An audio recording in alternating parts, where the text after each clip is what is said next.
Banjo Kazooie to load up. Somebody blow in the cartridge.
Please listen carefully.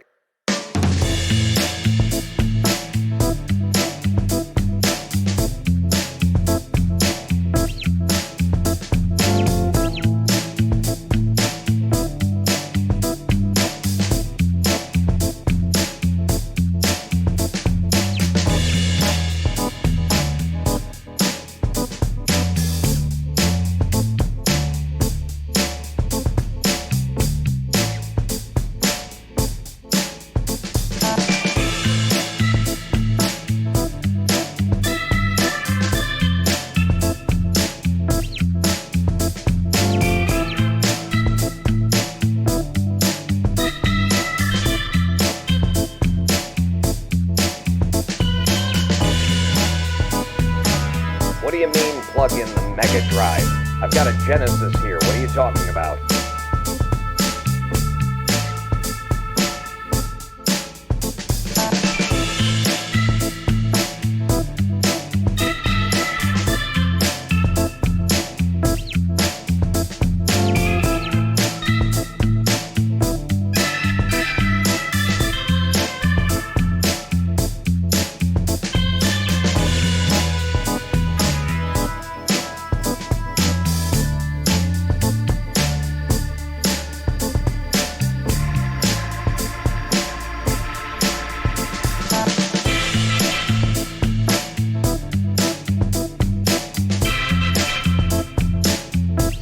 Places. Harv and Pawn is live in 5, 4, 3, 2.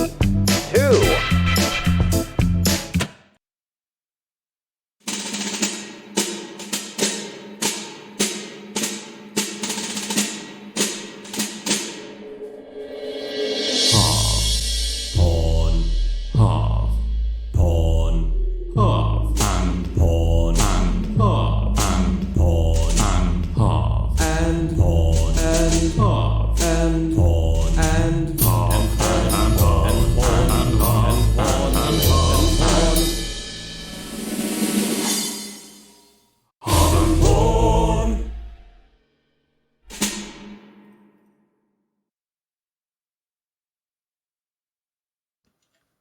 Hello, I am the Ronin Pawn. And I am Harvey of HSC Gaming, and welcome back to Harv and Pawn! I also would like to add that I wouldn't hesitate to smile as you suffocate and die. Harv's been introducing me to some new music lately. Yes, and it's affected his state of mind, apparently. That was really good. Pawn, you sent me a... God damn it. I feel like I'm going to be messing up all the perspective on the screen when I'm trying to turn to you, because I maybe didn't leave enough slack in this cable. But you sent me your cover of this band, one of their songs. I don't know how, but they found me Choke, was it? Was it Choke? Yeah.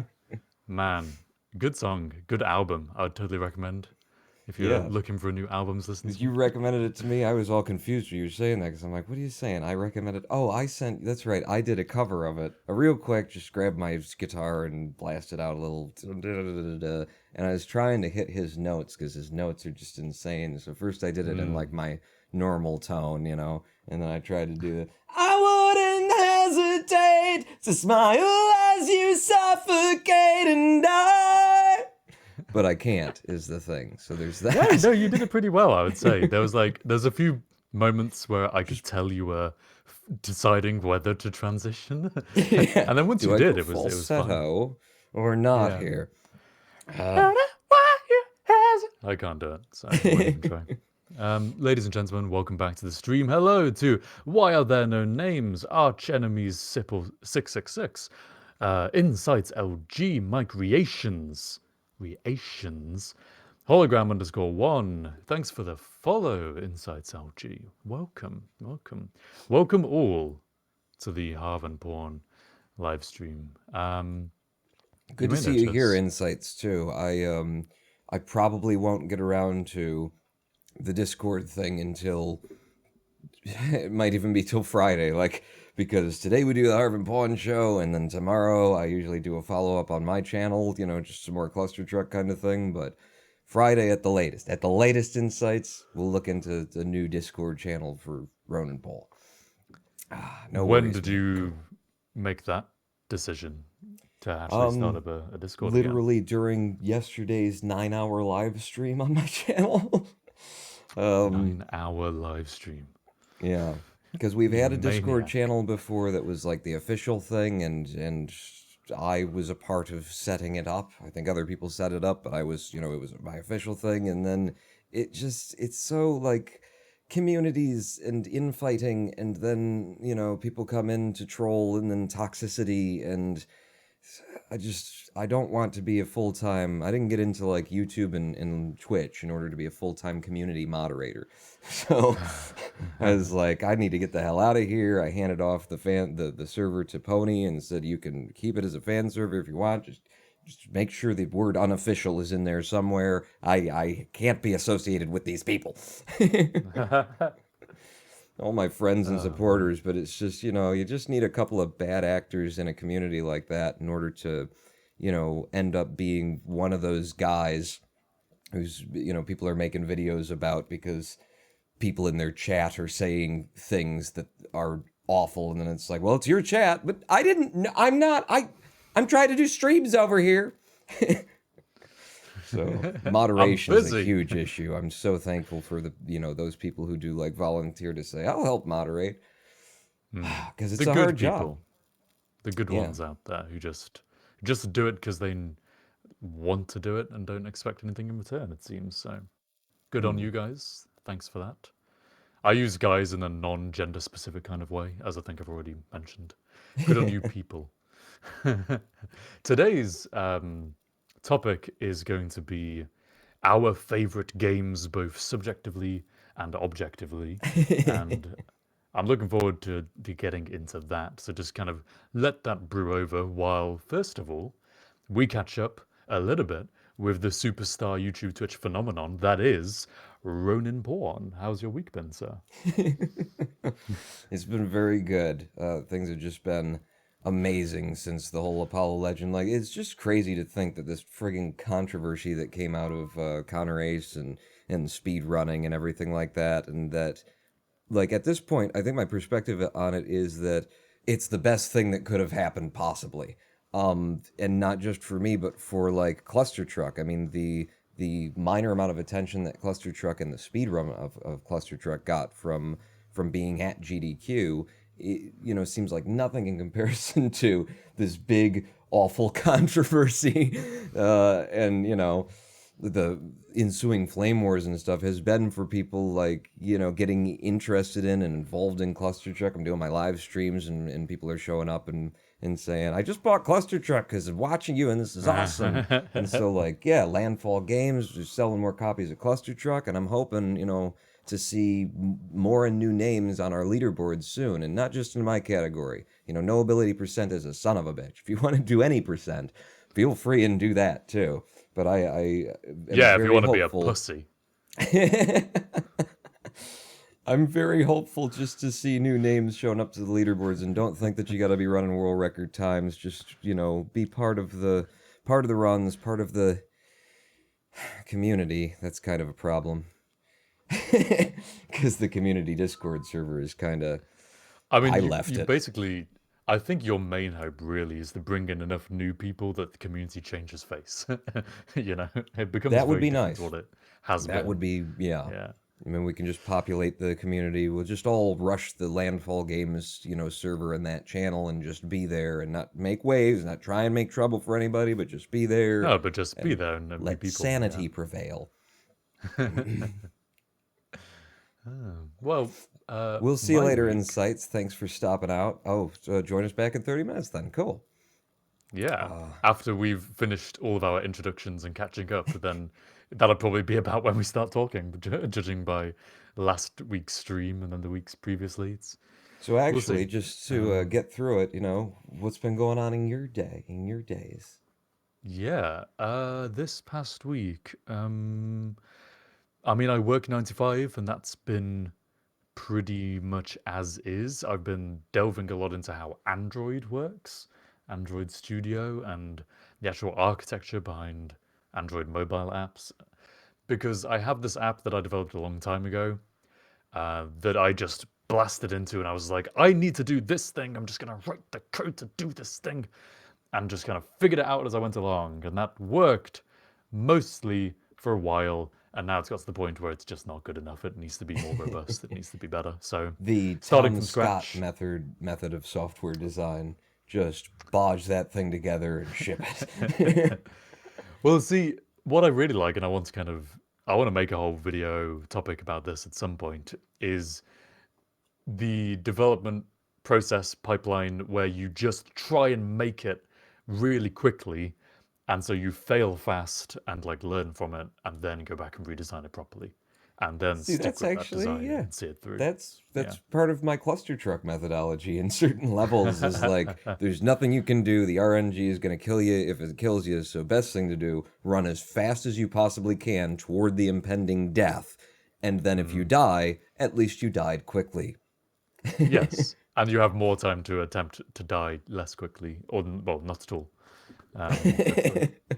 Yeah. So other than kind of work stuff, I had a really interesting meetup on Sunday with Enter Elysium. Oh, right. Yeah. Turns out we live about 5 minutes drive down the road from each other, and so we kind of just discovered this by chance because I reached out to him to kind of catch up and to maybe invite him to the KPE4 stuff. And first time I'd messaged him in years, and he kind of asked, "Oh, so how have you been? Generally." And I was like, "Yeah, I moved. I've moved to a different city now for work." And he was like, "You've you, this is the city I live in." And so we met up. We went out for lunch, and He's like, is that your yeah. car that I stole the piece off last week? Holy crap. Sorry about that, dude. I didn't know. I had that exact interaction with someone at work when they didn't know that that thing had been stolen. My catalytic converter had been stolen from my car, and they started up a conversation about how, man, the value of scrap metal has gone up recently. My husband sold a load of scrap metal recently and got hundreds of pounds for it. And I was like, oh, really? Did he get it from a 2008 Toyota Prius, by any chance? Was there any So that, yeah, cadmium or cobalt or just whatever the hell it is that you said is in those neither things? rhodium and palladium are the two Rhodium and metals in palladium. your catalytic converter. Yeah. So that has been one big thing, and then just yesterday, the other big thing this week for me, um, I had like an hour-long discussion with the guy who modded Kerbal Space Program to have multiplayer, the Dark multiplayer mod developer. Oh, okay. Yeah, I kind I of hadn't heard just about he this. commented on one of my videos, one of my non-KSP recent videos, and I found the comment just by chance after going back to like one of the old ones, and kind of just was like, he must be a really interesting guy. Like that must have been an interesting task. So I just tracked him down. I ended up in his Discord server for Dark multiplayer, and kind of messaged around and eventually found out which of the usernames was his and messaged him directly and yeah, essentially interviewed him for an hour. And that was really good. So I got a recording of that, which will go up on my channel at some point. Oh, cool. Cool, yeah, because that's just I immediately have all these questions. Like, where do you even start? Like, I'm gonna make Kerbal Space Program multiplayer, and this is a game that relies on like the ability to warp time forward and Yeah, exactly. things Yeah. like the way that physics objects interact, and then when they decide to not interact with each other anymore because they're too far away, and then they get closer, and then how am I gonna? That is such a huge Apparently, undertaking. there were several bits, as you might imagine, which were a massive ball ache. And apparently, one of them is that KSP uses 4 different coordinate systems. So 4 different ways, standards for what your coordinates actually mean, what they are. And it's all about what you're relative to. It might be relative to Kerbin, might be relative to the origin of the universe, might be relative to the sun, like depending on what's going on. Okay. The problem is it switches between which ones it uses really arbitrarily. Like apparently it switches at one point if your vessel is moving faster than 450 meters per second. That's one of the thresholds for why it would switch. So So you're still, possibly like on the surface or in very low atmosphere over Kerbin, but you've got a very fast vehicle, and suddenly it decides we're going to do XYZ on a completely different system now. and doesn't like there's no easy way in the code, I think, it doesn't like come attached with a tag saying this is the one we're using. So he just kind of had to be like, well, I guess I'll just track how fast the ship is going, and if it's going faster than this, then I'll use this coordinate system and like, try and like reverse engineer it. So loads of stuff like that. That was just really interesting. I could go on, but I'll save it. And maybe we should just get into the topic sooner rather than later. We should, and just before we do, I want to say hello to Psy Robotics, who says, "Oh, hey, Ronan, I didn't know you also did speedruns. I just thought you only wrote mini essays on insightful YouTube videos." Now, that could be anything, because I do like to Yeah. comment on a video. But there is one that has like hundreds or thousands of thumbs up and hundreds of comments on it. And it was, oh, shoot, what was the video about? It was about the Vlog Brothers. Which one? Oh, The Vlog John Brothers. or Hank, right? Yeah. One of those. Yeah, and it would have been Hank, I think, had done a video about this asteroid or comet that had, whichever it would be, had come in, close, and we didn't see it until really late, and then we caught it, and then, we tried to observe it for as long as possible. And so I went in and wrote this friggin' chapter of a novel explaining that asteroid was in fact like a intergalactic spaceship that had been launched thousands of years ago, and the pieces of it had decayed over time, and the culture had been trying to keep it together, and they didn't even remember where they started anymore, and then they got to our atmosphere. Because the most interesting thing about that asteroid was that at a certain point it like came in on its trajectory, on its arc, and it changed by like 10% what the projected trajectory should have been.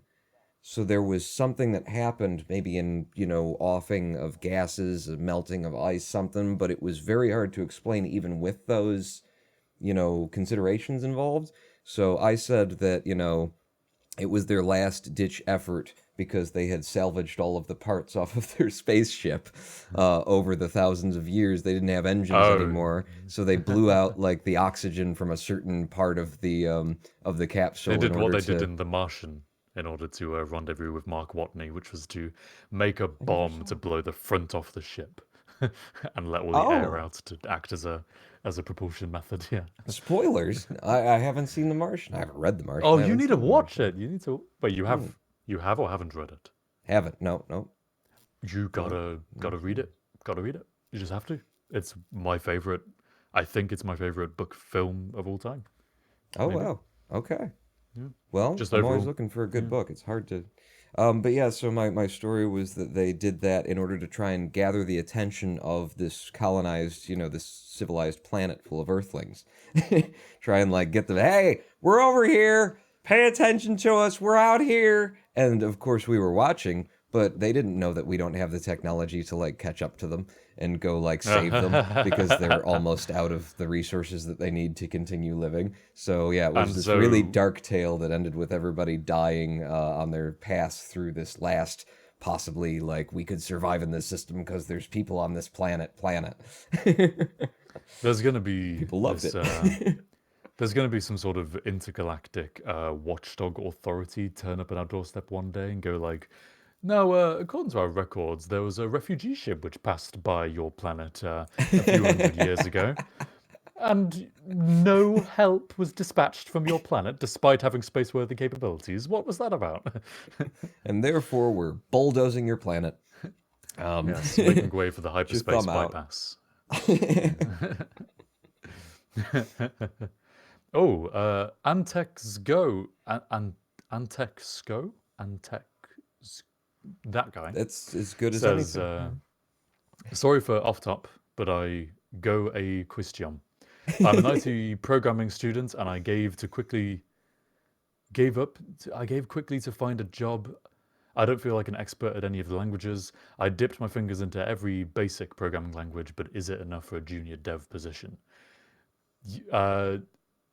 Yeah, I'm parsing that you're trying to say that you've tried a few different things, but not really delved deep into any one. Absolutely. Yeah. Trust Me me, too. I I'm say yes. currently reviewing candidates for a junior dev position. You probably have done better than they are doing in my books. So yeah, honestly, like there are loads of small companies out there that are in desperate need of just technical minds, and they probably care less about you being an expert in any one thing than they do about you being adaptable. So having done a little bit of everything is spot on, I would say. Yeah, Just on from the my face of it. opinion too, just programmed in a whole bunch of different languages, just as a just as a hobby. But programming is programming. You just have to figure out the language, and then you start getting familiar with libraries that exist to help you do things within different languages. And but programming's programming. It's about the mind that you develop for solving problems in the language of if then this more than it is like knowing the ins and outs of a specific language. Like in Absolutely, certain yeah. positions, you definitely have to get there, but having just a general broad sense of that is a brilliant place to start. I always, on the face of it, I always like using linguistics, like actual languages, as a metaphor for coding languages, but it doesn't hold up because it's much more difficult to learn like different human languages than it is to learn different coding languages once you've learned one. Um, yeah, they're all trying to achieve the same thing in pretty much the same way, except for like functional languages, which you can apply. You have to apply a bit of a different mindset to, but yeah, I mean, this is go look up functional languages if you're interested. And before, let's get into the topic now. But before we do, Flaming Cheetos says, "God, these guys are more boring than flat earthers," and I take offense at that because I'm pretty sure flat earthers are against boring. Because if you dig too deep, you're just gonna fall through the other side. So we've got to be. We're not like that. We wouldn't bore. Wait, no, that doesn't make Wait, no, we sense. would Yeah, bore. surely No, we we would. would. We would bore. We We would would be bore. more We at would ease be. with boring All than right, flat fair enough. earthers. Yeah, You're correct, Flaming Cheetos. You caught us. you are. We are You. way Yep. more boring than flat earthers because we're not Red-handed. worried about falling through to the other side of the planet. Man, that pun just. Oh, that was so smooth. That was just cracked out really easily. Nailed it. My creation says, I seriously doubt it, but I really hope that Harv and Pawn have extra cameras and monitors to the left and right so that when they turn and face each other, they actually see each other from a different angle off screen. I don't, but he does. Is it working And today? mine is off, and I think it's broken permanently. So Yeah, I'm you need to fix that. I need looking to get right one. at you. The blackness of the screen that doesn't work anymore. The funny thing is, and I've said this before, but what we really need to do is have 2 webcams each. So essentially, to put a laptop, if we each put a laptop there and had a separate Discord call over there, so that we could actually turn and face each other and then turn and face the audience, like that, telepresence, essentially telepresence. This It's a is coming very from a guy whose privileged dissertation solution. was on virtual reality telepresence. It's better than most actual telepresence systems that exist commercially. All right, We let's have, dig into our games, man. yeah, and I'm not going to say, but before we do, but I will say, before we do, and just lie, today's, we have a comedy skit for you today, which we'll be playing at some point during the live stream, so stick around. Even if you do find us too boring, stick around for that at least. Yeah, I really like this one, and so I really hope you guys do too.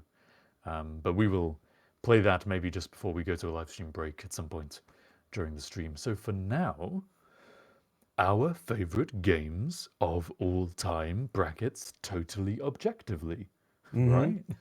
And I want to dance Totally. around like which are the favorite for as long as possible because I got a big list of things that I think like need a mention and just great games that really captured me when they do. And so with that in mind, in chat, tell us, what do you think?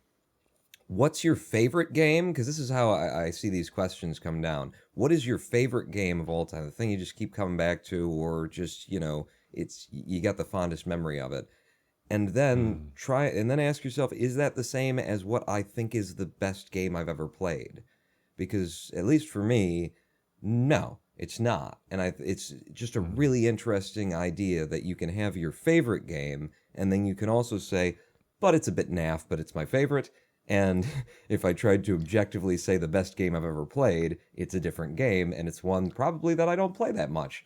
I don't think it's too surprising though, because when you think about what's your favorite food to eat versus what do you think is the best food, it's like, well, my favorite food is probably, I don't know, what is my favorite food? Chocolate or something generic like that for the purposes of this explanation. But I don't think chocolate is the best food. So, yeah. Damn it, that's a whole nother topic for another. Don't tell them what your favorite food is, Harvey. We got to save this stuff up. Oh, speaking of, I should point out at this point that this discussion topic was voted for by our patrons and Twitch subscribers. So thank you very much for voting in the poll. This was the topic that was joint first. Yeah, thank you. Good on you. Good on yous. This was the topic. And cut. Shut up. This was the topic that was voted for joint first with homelessness from the previous one. So if you are a patron or a Twitch subscriber or are about to become one because you're listening to me telling you all of the great benefits of being a supporter of the show, one of the things you'll be able to do, released sometime probably on Saturday, there'll be another poll for the next discussion topic we should discuss. So you'll be able to vote in that.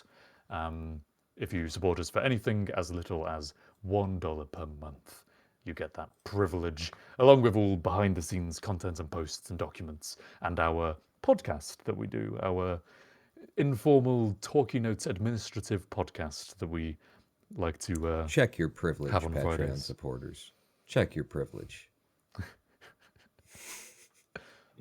What? I don't know.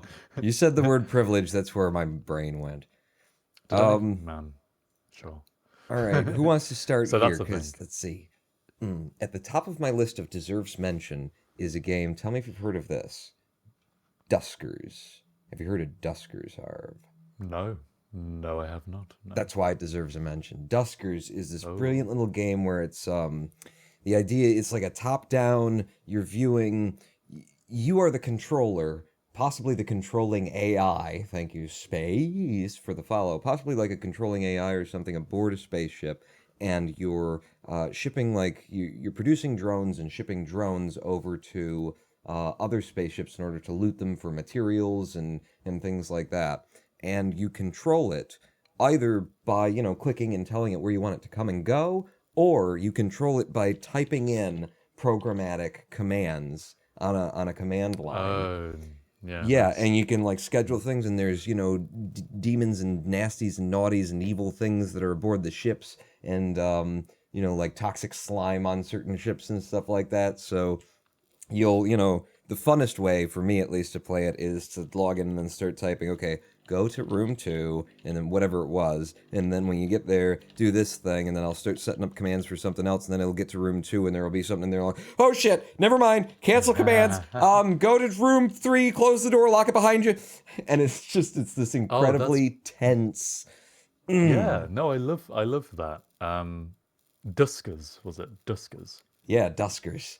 Oh, And it was you know what, I'm developed gonna by start a list. I've actually heard this developer talking about like the development process, and he talks about how he had a completely different like game in mind when he first started developing it, and started passing it around to friends and colleagues in the industry and stuff. And the things that he had like done in these early builds, he was getting feedback on stuff like, oh wow, the this it feels really tense, and it feels really, I like that it's really I feel stressed out while I'm playing your game. And he was like, that's he not at was- all what I was going for or thought. But instead of being like, okay, let me try and change it so that that's not how it feels because that's not what I was going for, he was like, all right, time to lean into that. Like if that's what people are like enjoying about it, if that's what the feedback I'm getting, all right. And I believe And Duskers that's at one point had like background music and audio for the game, and he just ripped it out because it was just that much more tense if there was just this low hum of the space in the background as you're desperately trying to type in, oh shit, go back, never mind, don't do that. that's really good development practice, I think, and it takes a lot of balls, and it takes a lot of like managing your own ego in some way, or maybe not ego, but the fact that you've got this baby of a project which you're putting your heart and soul into, and like you really want it to be a particular thing, and then it's just not turning out to be that. It takes some balls to go, fuck it, fuck whatever my shitty idea was. Let's go with actually what it's turning out to be. And I think making games is such a multi-dimensional problem that to have anything which is really gripping in any of those one dimensions, you better lean into it, because otherwise you might just end up with something that's okay and kind of mediocre. If you have something there already which is like specifically really good, then totally Yeah, lean into it. you're Which is getting that why, feedback early in the process that, oh my god, I really like this. It's like, oh, that wasn't it. yeah, Like, if you tried to correct for that, you'll end up steering probably back toward like a generic kind of a game when you have something that's yes, theming and that's strong and that people are already responding to. And that was this developer's whole thing. Like in this conference he gave, was it was just like his whole process from front to back turned into just like listening to the feedback and then just going in that direction. Like, what did was people it like? What didn't they like? Oh, they're seeing things about it that I'm not seeing. Okay, let's go there then. was it a GDC conference podcast It could show, have do you been. think? It might have Talk. been. That would make I sense really as like to why I would those. have seen it. Yeah. There's a lot of really good GDC talks, and it's kind of like a bucket list thing for me at some point, is to make a game that gets me invited to do a GDC talk. That would be like fucking awesome. Well, watch out, because someone And else might splice together a better talk. And never mind. my mind leapt to that comparison as well. I know, it's inevitable.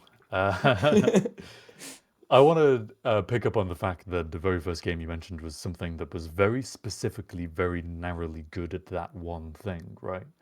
Because I got a load of games on my list here, and what I've done is I've labeled them with kind of different. There's 3 different labels I've got. One is subjective, one is objective, quotation marks, and one is specific, where I wouldn't ever say it's the best game of all time all round, but it's like, man, at that thing, it's fantastic. And that's what art is really, isn't it? You don't Yeah, find the absolutely. best all round painting because you have to make sacrifices in appealing to Generically certain speaking. audiences to be, yeah, the best, most generic thing possible. It's like, it's a perfect flat, squidgy ball, and it's just soft and not interesting in any way. So, But it's the best ball I've ever seen. by God, does it be a ball well? God It damn, that really thing is spherical. responds to everything equally. So, like, I think 80%, something like that, of the games that I've got to mention have got that label next to them, where it's like, this is great at this thing. So, in response to Duskers, then, if the ball has landed in my side of the court and I backhand it back to you, have you ever heard or played of uplink? No, no, I don't think so. Aha, fantastic. So uplink is it's a hacking game, Ooh. similar to Duskers in that you have a terminal and you're kind of running commands. Uplink is less written commands that you type. It's more you kind of have a list of software that you can run to do things, and you're a hacker from across the world trying to hack into different mainframes, and so you're routing your connection through bouncing it off of a million different public servers in order to target that one thing, and like trying to hurriedly run cryptography hackers to break through passwords and erase like login activity histories once you're into the server Oh before they yeah, can yeah, yeah. trace back along your trace path. And so it's all Mm. very. What's really good about Uplink is that it's not like it's got a linear storyline which does branch, but you never feel like you're going through the game. You're there in this kind of sandbox of a planet which has got the storyline going on in it, and you're free to kind of just like do the stuff you want to do. So, for instance, you can buy software and you can buy new hardware and stuff to upgrade your computer. Um, and how do you make money? Well, you can do contracts and kind of contract hacking missions, or you can hack into a bank and transfer a load of money out of one of the banks that your own like balance is stored in. So you can Hmm. do that stuff, and it's super difficult. They make it really hard to do unless you really know what you're doing. But once you play through the game 3 times, you do really know what you're doing, and so it's like Hmm. it kind of, I would say, almost loses its appeal a little bit, because the first thing that you should do is go straight to a bank, create an account there, go to a different bank, hack that, transfer the funds to that account, do all the things you need to do to cover up your traces, then transfer the funds out, and like then you can buy the greatest hardware and all the greatest software immediately and blast through the storyline. Hmm. Um, but Well, yes, so super super since good you game. have like landed on this, and I'm looking in chat, and Cyrobotics is saying, it sounds pretty similar to Hacknet, and then Corrector is saying Hacknet is a spiritual successor to that one. I I'm going to see. go ahead and give away my third place winner for like my favorite game, Hacknet. Hacknet is third place on that, Wow. which is like totally Hacknet is just straight up like you have a terminal. You've got a little map of nodes and different IP addresses to connect to. You're going through chat logs and you're like picking up other IP addresses from those. There's just a whole bunch of really fun stuff that's written in like IRC chats that sometimes it's important and part of like storytelling and part of you figuring out, ooh, if I went over there then and did this, I'd find something. And a lot of times it's just the kind of shit that you see or that you used to see back in the days that IRC was the big thing, Internet Relay Chat. Yeah. Um, but yeah, it's just like it's the closest I've ever seen a game go to just absolute straight on hacking. I mean, it's basically you've got yourself a Linux terminal, and the plot is that you came onto this piece of software that's called Hacknet, and it's just like it helps you hack, and you learn the ways that they do it, but then you basically go around and use the methods of hacking in order to hack in. Um, and That's cool. and there's a whole bunch of branching paths of like if you go this way, if you do that, you can get in with like white hats or black hat hackers, and like you can make different connections and stuff. But Hacknet in particular, I cannot say too much. The reason why it's on my list is because there is a moment in Hacknet that gave me an experience I have never had before in gaming, Ooh. and it's Ooh. not that deep into the game. So if you were to pick up Hacknet and play it, you'd come Yeah, across it pretty don't quick. spoil it. Yeah, but it Um, is like this. I've never been so sucked into and absorbed by a game as I was in that moment, and I've just never seen it done anywhere like that before. So that is why Hacknet is third place on my winners list, which I wouldn't have wow. revealed, but you were talking about Yeah, Hacknet, or you were jumping talking about something. straight into the Uplink, winners already. which is Wow. apparently the spiritual Hacknet is the spiritual successor to Uplink. Hey, that's really cool. Because yeah, I was wondering how much crossover we would have between our lists, and it's really cool that kind of like, I mean, Uplink for me was almost a last minute mention. It was it's really great at that one thing it does, but it is even at that it's a little bit dated now, a little bit lacking, and so by the sounds of it, I would really like Hacknet if it's the successor, effectively. Yeah, Yeah. yeah, probably. Well, I will And check it I will out. throw this in Yeah. because we're on the topic too. Another one that deserved mentions is sort of just a collection of games that are all by Zachtronics.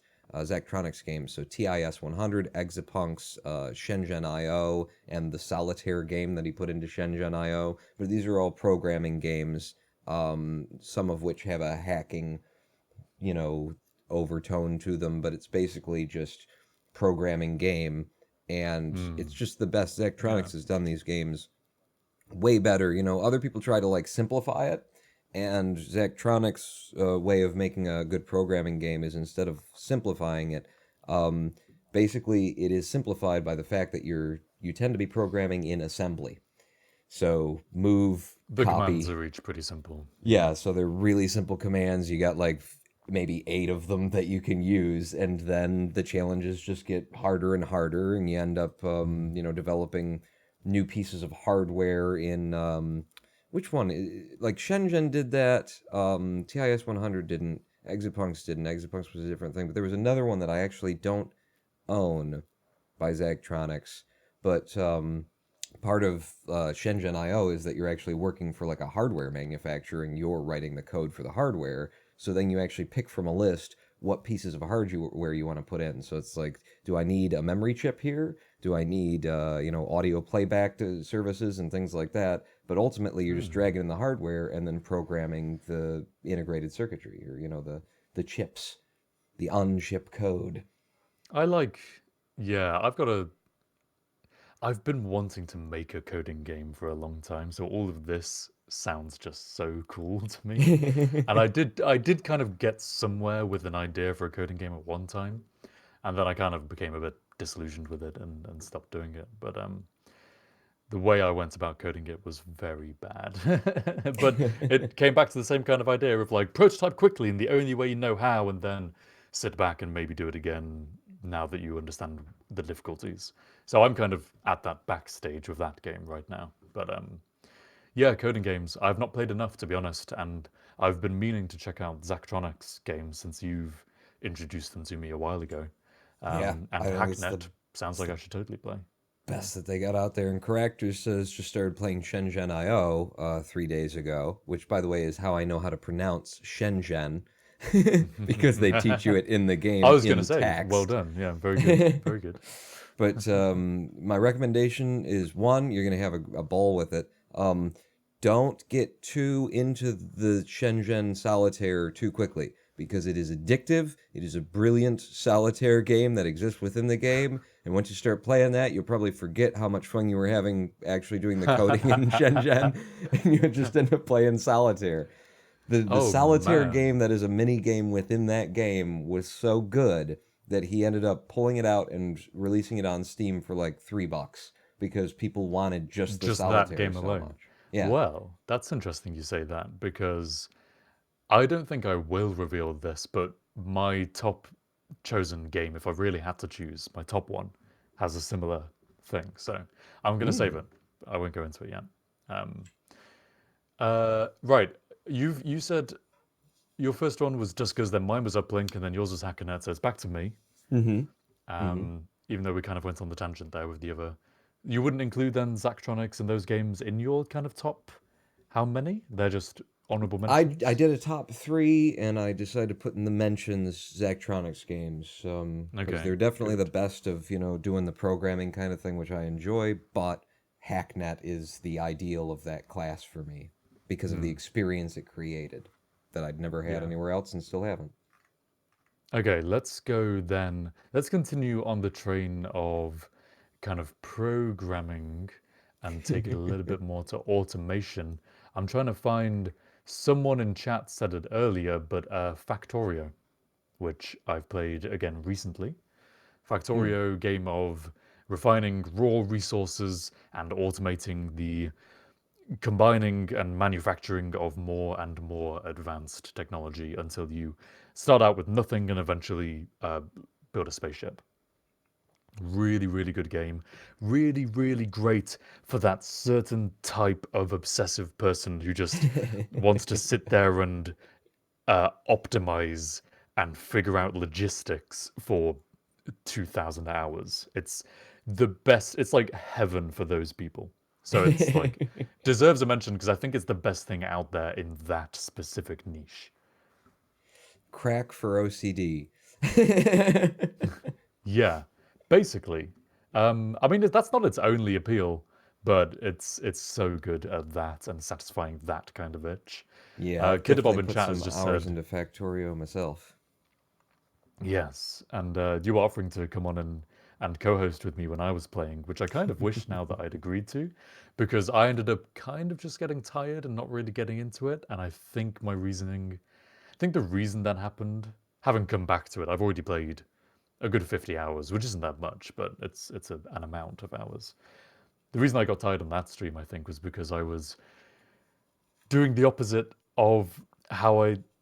So with the game development thing and the idea of prototyping and then failing quickly and going back and starting fresh, I thought I'd done the fail quick prototyping when I last played. The problem was I'd waited about 6 months, and then now I was trying to go back and do it properly without being familiar with the game anymore. And so it just felt very slow and frustrating. Especially with an audience too, because that is definitely Factorio is the kind of game where like probably the most enjoyable experience is just to like completely zone out on it. You just tunnel vision into it Absolutely. and just Yeah. and when you're trying And to I do think, something for an audience, it's really hard to like just even pull yourself away from what you're trying to do and look over to chat. And yeah, also, you don't want to yeah, look over to totally. chat and then see people going, "That's not the way. You should put it in 3 blocks, and then there's 2, and then you put it over here." It's like, shut up! That's the whole point of the game. This is the only part that I can enjoy is figuring out how I want to do it. I tried streaming Factorio once before. Oh, there's a massive fly in my room. That's crazy big. All right, never mind. Oh God, I just want Wow. like a basketball-sized fly to just enter the frame right now. Just a small Well, drone just drops into your camera. keep watching and maybe we'll see it happen. Yeah, so I tried streaming Factorio once before, and I had like 3 people watching, and 2 of those had more than 500 hours in the game each. And I don't think, trying to remember truthfully, I don't think they were really trying to backseat drive. I just interpreted it that way, and I hated it. So I was just like, all right, fuck this. I can't do anything good. I'm really crap at this game. And so I just gave up and felt sad for a while. But yeah, Factorio, great game. Recommend it. You should try it if you haven't, for those of you watching. And with that, back into your court. What's your next one? Oh Honorable crap. mentions. What? I got something else. Okay. Other things on my list. So this is one that's kind of off the beaten path. I think it was actually released originally as a cell phone game. That's the wrong camera. As a cell phone game. Out There Omega Edition. Out There Omega Edition is you start in, it's like a very 2D kind of a thing, but you start in a certain spaceship and you got to survive. Very sort of FTL, which is also on my list of things that are really fucking good. But Mine FTL, too. faster than light, very much in that like, that vein of trying to survive and trying to upgrade your spaceship so that you can get to the next place, so that you can get to the next place, so that you can not die. And having to choose at every point whether or not to stop by the sun and pick up more fuel or do another thing, or do I investigate that or do I not investigate that? And Out There Omega Edition was really, really good. In fact, I am like completely convinced that what's that game that when it came out, like it was kind of overhyped and No Man's Sky? No Man's Sky. No Man's Sky. Wow, that's all you needed, huh? Kind of overhyped, spaceship relevant. No Man's Sky. We're just Yeah, on the that's the same one. wavelength. I could tell where your brain was going, that's all.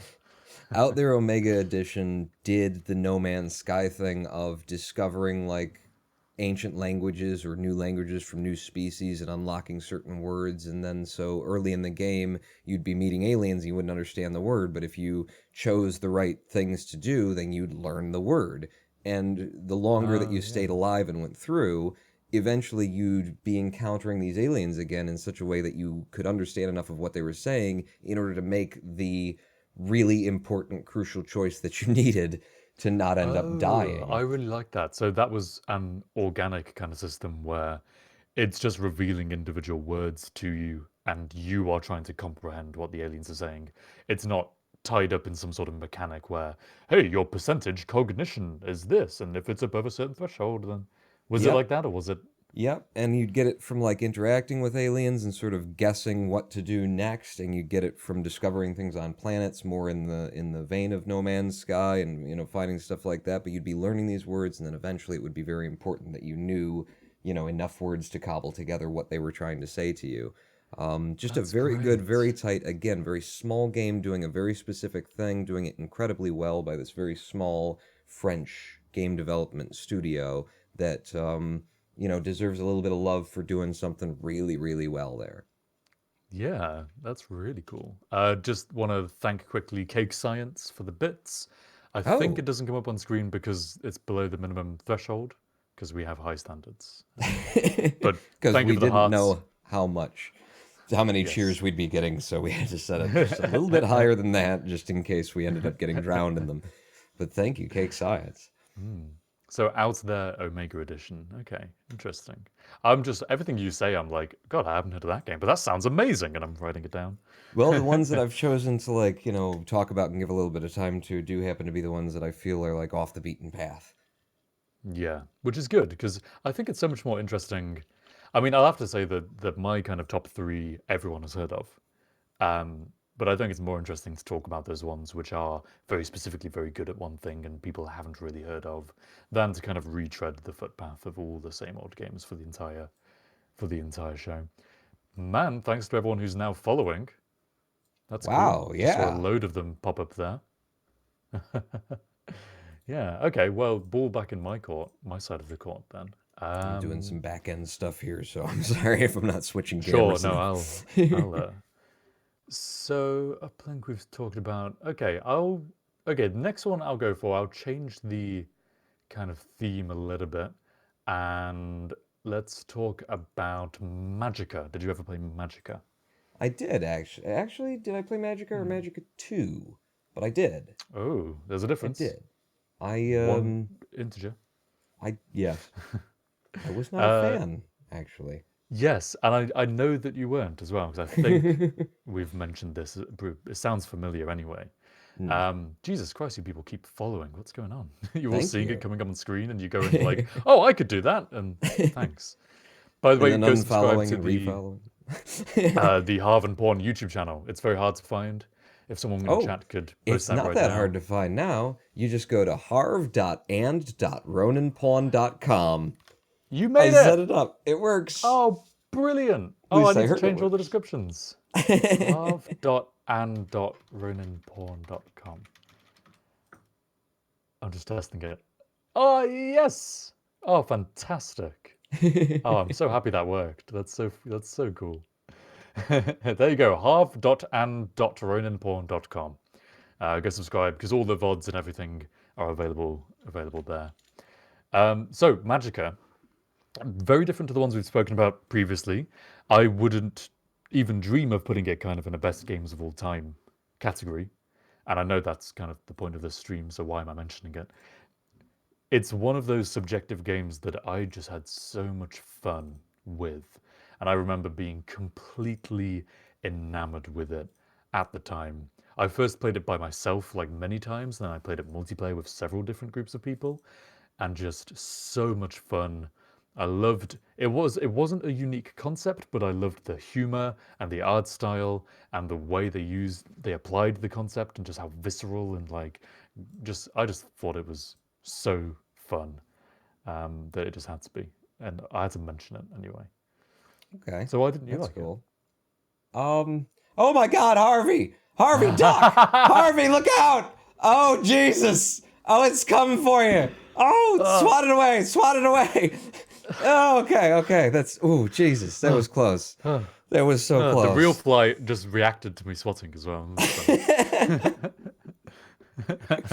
Sorry, I've been kind Jesus. of off reservation for the past 5 minutes, but I knew I wanted to do that. Oh man, you don't see that on any other talk show now, do you? No.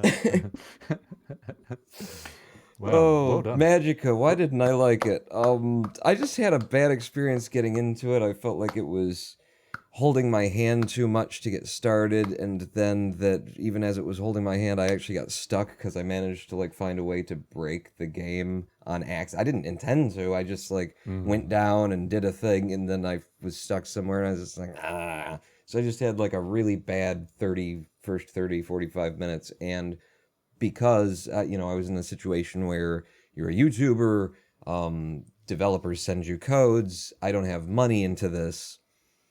It was just like, I don't want to play this. That's the thing, like when you've got money into a game that you thought you were going to enjoy and then you open it up, you usually put a couple hours into it before you decide, I don't like this, why am I playing it?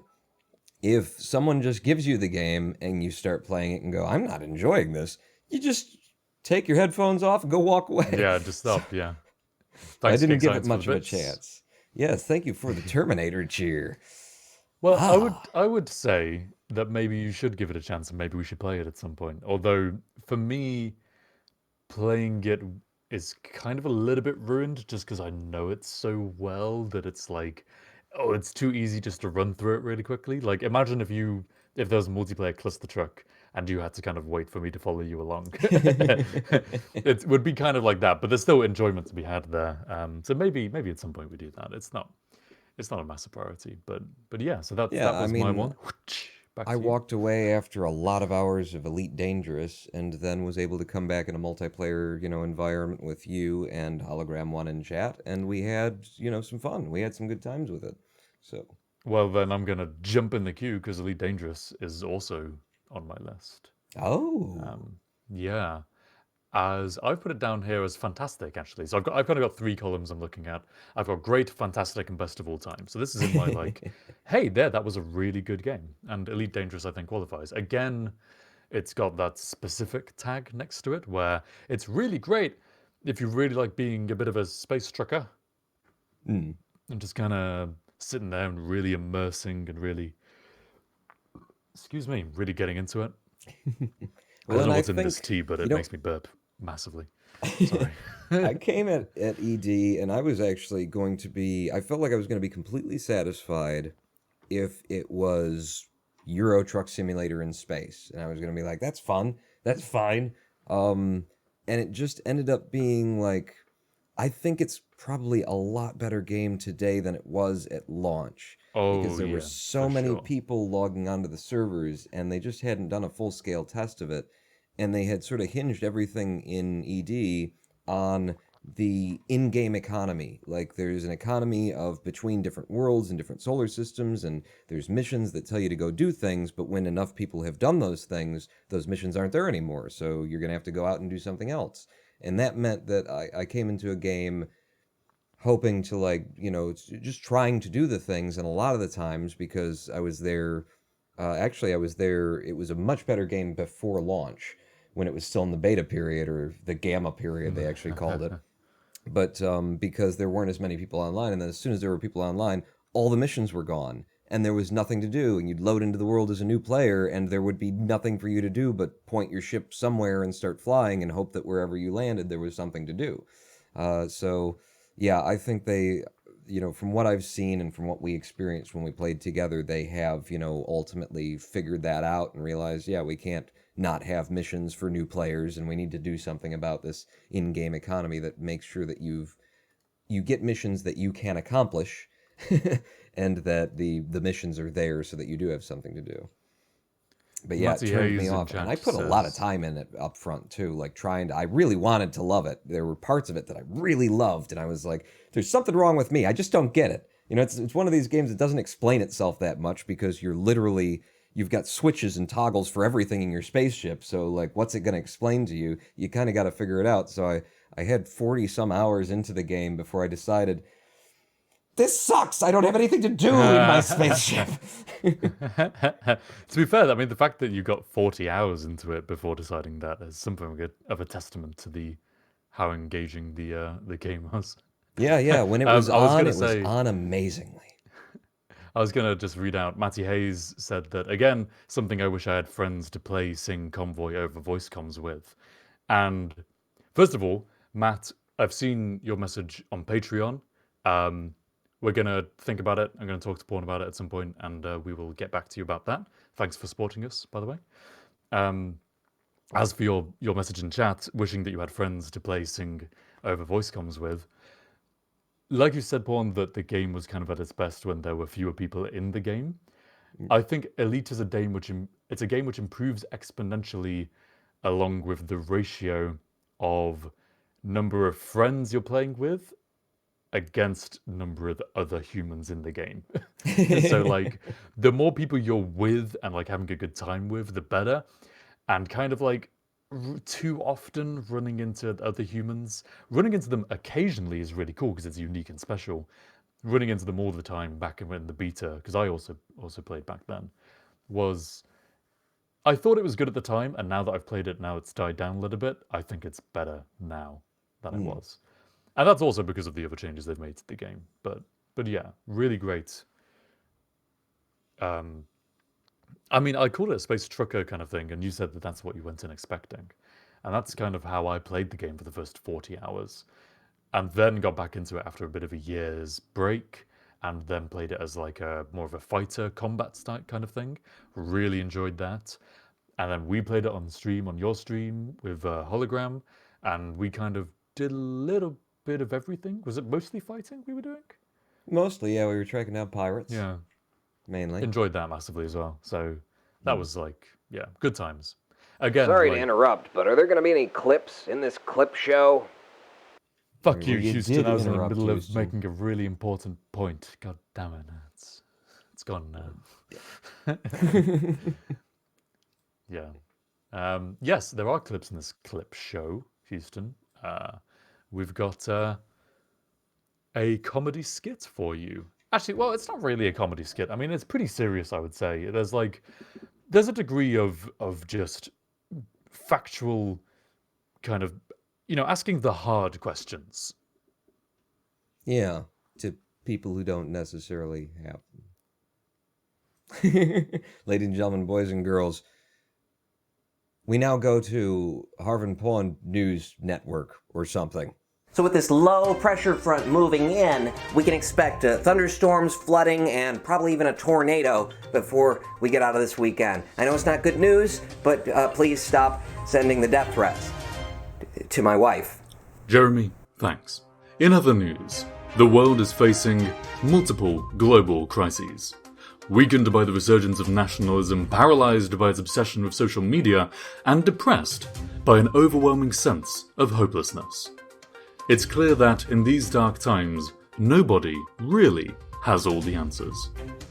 With that in mind, we go now live to our reporter in the field, Richard Thornton. Rich, tell us, what's the word on the street? Thanks, James. You may say that no one has the answers, but I'm here today with the man on the street, Kevin from Kent. Kevin, how are you today? Yeah, I'm alright, mate. Cheers. That's great, Kevin. And what do you do for a living? Oh, I own the local Greggs down the road. Best sausages in town. Kevin, how do we stop Brexit? How do we stop Brexit? Well, I suppose really, it's Labour that's got to get its act together, hasn't it? I mean, they haven't come out with a uniformed stance on either side. And what about wars in the Middle East? Middle East? I guess that, America's inconsistent handling of the situation hasn't really helped matters, and that they could do with providing humanitarian aid rather than just stimulating Great, Kev. conflict. Does God exist?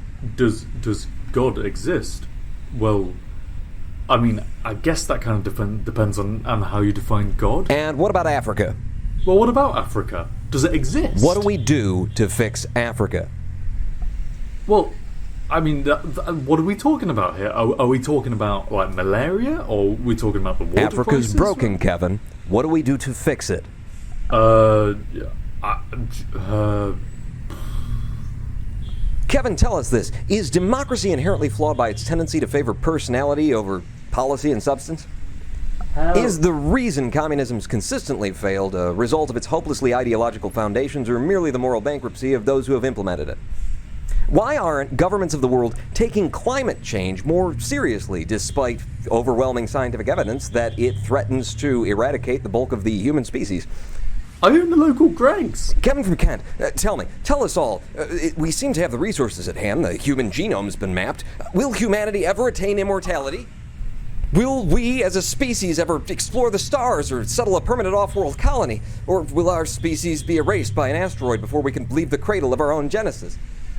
Has the 24-hour news cycle created a vapid, journalism-free, meaning-devoid representation of reality, geared primarily at attracting enough ratings to satisfy the requisites of corporate commercial interests attempting to shape opinion by virtue of market saturation? Does life have meaning, Kevin, or are we just suffering here for no reason? Kevin! Kevin from Kent, tell us all! No. I'm sorry, Mum.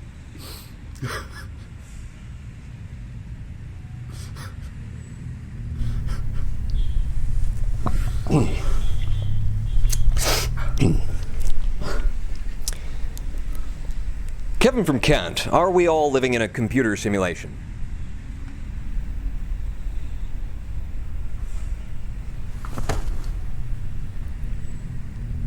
Well, James, I think that about sums it up down here on this street. I'll be back with traffic on the 9s, and until then, back to you and Jeremy in the studio. Thank you, Rich, for that informative report. Now, this is the point in the broadcast where you at home get to have your say on today's discussion via social media. Let's see what people are saying on the 7 Action News Facebook wall. Martha from Detroit writes, N-word, N-word, N-word, N-word, N-word, N-word, N-word, C-word, N-word, M-word, Trump, lol. Thank you, Martha, for sharing your thoughts. Let's go now to Twitter. Jeremy, could you open up the Twitter? Oh, sure thing, James.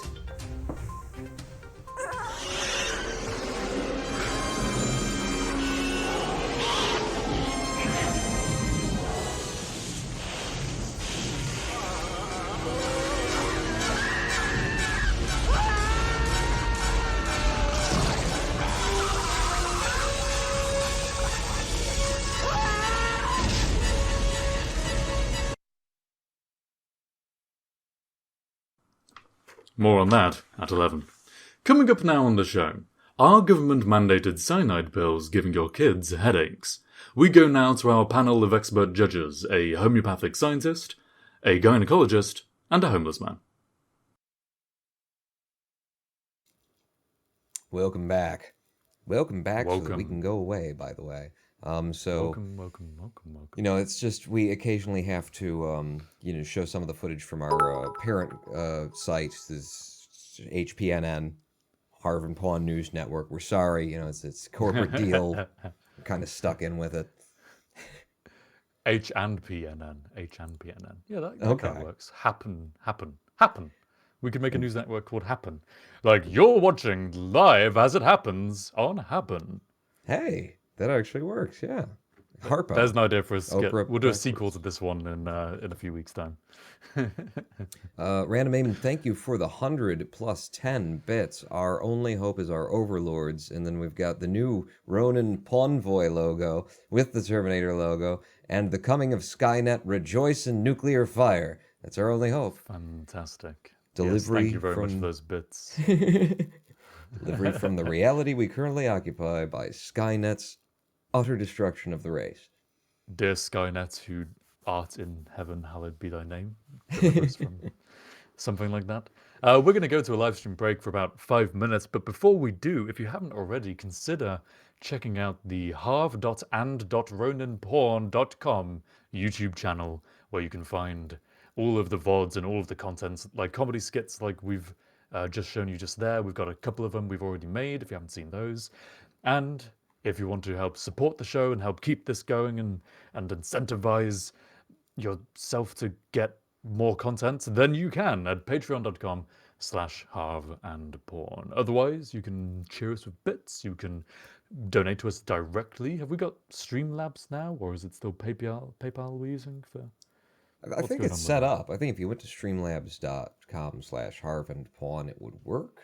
You let us know. You let us know. Oh, yeah. In fact, you'll let us all know. Yeah, it might show up on stream if you do. But yes, right otherwise, regardless of whether you... You're just expecting it now.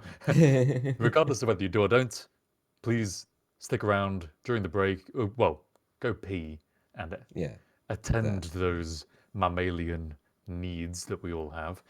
And then come back in 5 minutes, and we will be continuing to discuss our favorite games of all time. Oh, mammalian. Sorry.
Please listen carefully.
See, we're here. Welcome back to the Harv and Pawn show. We hope that you enjoyed that pee. Brought to you by Urine. Urine, a product of the Pfizer Corporation. Oh, and Bavilia donated $1 over Streamlabs. It works. It works. Is this working? Oh, it's a working. Oh, thank you. fantastic. Hey, Bavilia. I recognize you. You're in my Discord server, right? How's it going? Glad you could make the stream. Oh, it was Good stream posted. to Yes, my catch, Discord too. server must have announced it, right? It did. Haha, my Discord bot works. Awesome. If only our Have you been building that Harv and yourself, or Pawn is it, bot works. built No, off of something no. else? No, it was a couch bot. It's someone made it. Someone else. Somebody somewhere did a Somebody. thing. Yes. We're Hey, talking yeah, about thanks for the favorite dollar. games, the bestest games of all time, according to us, which is objectively the truth. We've actually broken it down into two different categories. The idea of ultimately we want to come around to subjective and objective. In other words, like our favorite games versus the games that we've played that we consider to be, probably the best games that we've ever played.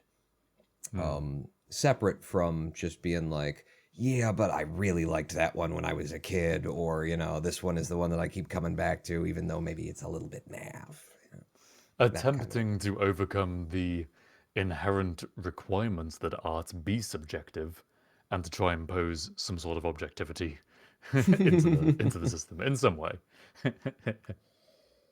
So, what have we talked about so far? Duskers, Out There Omega, the Zachtronics games, Hacknet, On my end, Elite we've got Dangerous. Uplink, Magica, Elite Dangerous, yes, Factorio, and man, this is about a third of the way through my list, so we gotta pick up the pace. Pick up the pace. All right, let me throw one out there that is recent that I think most people will recognize. Return of the Obra Dinn. That's on my list as well. Hey, we should have like a special kind of dun, dun, dun, dun, dun, dun, dun, dun, like a game show and turn over the cards and they're both the same. Wow. Yeah. Return of the Obra Dinn. Congratulations, Harv and Pawn. You have won $1 through Steam Labs. Return of the Obra Dinn. Yeah, what a great game. Go on, you mentioned it first. You tell them. Tell them what it is. Oh, it's 3D first person, and it's in a video style that is 2-bit. It is in just old raster-looking graphics kind of thing. It's dirty. It's not even 2-bit. It's actually 1-bit. It's 1 or 0, right? Because it's just black and one color? Just completely black and one color. Yeah, it's 1-bit. Yeah. Return of the Obra Dinn, that's an easy one from recent memory that just did, for me, it managed to do what Myst and the Myst series of games had done, so long ago. It's a puzzle that you're just completely immersed in the story and the world, and you've been here before so many times, but now you know something different, and things just start emerging.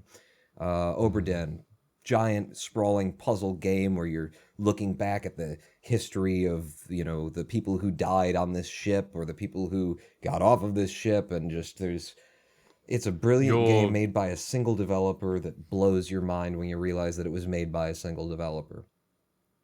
You are given one task from the very start of the game, and that is to account for each person that was on board this ship. And by account for, it is quite like accounting in many ways. You have got a book where you've got like images of everyone and a list of names and a list of positions, and you have to match up what position they were, kind of what status they had on the ship, how they died, and who they were killed by or what killed them.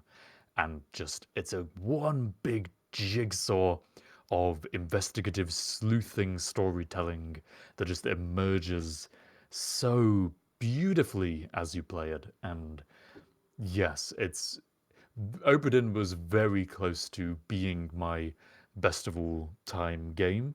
But it's got that super specific tag, which I don't know whether should or shouldn't limit it, but it's like, it was incredible at that one thing. Like, in terms of if you're saying the best experience you could have, it's definitely up there as just one of the best kind of sit-down game experiences you can have on PC right now, I would say. Yeah, it's incredibly If you're of engrossing. that. Yeah, And to it's design just, a puzzle game like that it doesn't necessarily, I've been told that like you can figure out everything based on, information in the game, but it built in, the mechanics of it built in the idea of it's a puzzle game, that it's really appropriate for you to guess. And that's an even harder like yeah, puzzle game to design, to be like, it okay, encourages guesswork you is to, going to be part of this, yeah. and I don't want it to feel like The that ruins the puzzle or you cheated. And he managed to like just balance that just perfectly, where it's like, yes, I feel like I guessed, but it was an informed guess that was led by a lot of like reasonable conclusions and things. It's brilliant. Oberdin. the If you way the haven't played guessing it, pick it up. system, the way it works in that game, I know we don't linger too long with any one game now, but uh, in trying to guess these details about people, or trying to match them rather than guessing, every time You you have to be a little bit match racist. all the that wasn't what I was It going for, helps. but okay. It does help. Stereotyping can help, yeah. Yeah. Every time you fully fill out three people's details, then the game will either confirm, the game should confirm that you got them correct. And if you didn't get all those details correct, it won't tell you anything. So you can kind of go, oh, okay, I've got these two people who I filled out all of it for, and I'm fairly sure I got these right. I'm pretty confident. And so I'm going to guess for this third person and just keep guessing. And assuming your first two are correct, it'll tell you when you get it right. But it means you can't just outright guess like everything, because you'll never by chance get three people guessed correctly in a row. You'll also And even find if out you, how little you know about like maritime stuff if you don't know. oh But you'd be yeah, like, oh, that guy oh looks like he's steers the ship. No, yep, he was no, the he's cook the or gunmaster. something. It's like, Yeah. what the hell? But that hat. No, no, I no. had You've no been watching idea too many what cartoons. I've forgotten it now, but it introduced me to so many new naval terms that I did not know, and I've forgotten since, apparently. But man, what a good game. Developed by Lucas Pope, the Yes. one man who made that game. And the other game of his that is on my list, and a contender again for being kind of one of the best experiences you can have of all time, Papers, Please, Yeah. which is Lucas just Pope friggin' beautiful just game. putting him over the fence every time, just nailing So him. impressive. Yeah. And I think it says something that both of his, I mean, he's got other games he's worked on in the past. I've not checked those out actually, but I think I'm right in saying that with all of his games, it's something mundane taken into a very interesting context. Papers, Please, you are border control security, checking passports and making sure there's no erroneous mistakes or discrepancies between different documents. But it's an interesting context because it's all framed by this ongoing kind of subjugation of the people and border control policy with foreign nationals trying to enter the country, and like terrorism happening, and the government kind of clamping down and quite racistly blocking all people from certain countries or certain nationalities or certain districts. And so more documents get introduced over time, and suddenly you go from checking a passport against a list of rules to checking a passport against an ID card, against a photo scan of the body, against a written memorial from their sixth form science teacher. Like, there's just a million different like arbitrary documents and rules that keep changing each day that something new happens in the news. And on top of all this, you're trying to earn enough money at your job in order to provide for your kids and your wife and your family, which can, the actual members of your family can change depending on the choices you make in the game. And just, Yeah, what so a in game. one Lucas Pope game, you're a paper pusher at a passport station, and the other one, you're literally an insurance agent adjusting claims on this ship that rolled up on shore empty, trying to figure out how much we owe. Yeah. Yeah, literally that it's all about just your insurance claim, isn't it? For that? But it's Man. brilliant. They're both All right, so I threw out Return of the Obra Dinn. You brought in Papers, Please. Back to I'm you. gonna throw out an easy one. Kingdom. 2D. Oh, not 2D. Kingdom Come Very Deliverance. old school. Pixel art kind of animation style. Somehow it's basically a tower defense game, but you never realize that you're playing a tower defense game while you're playing it.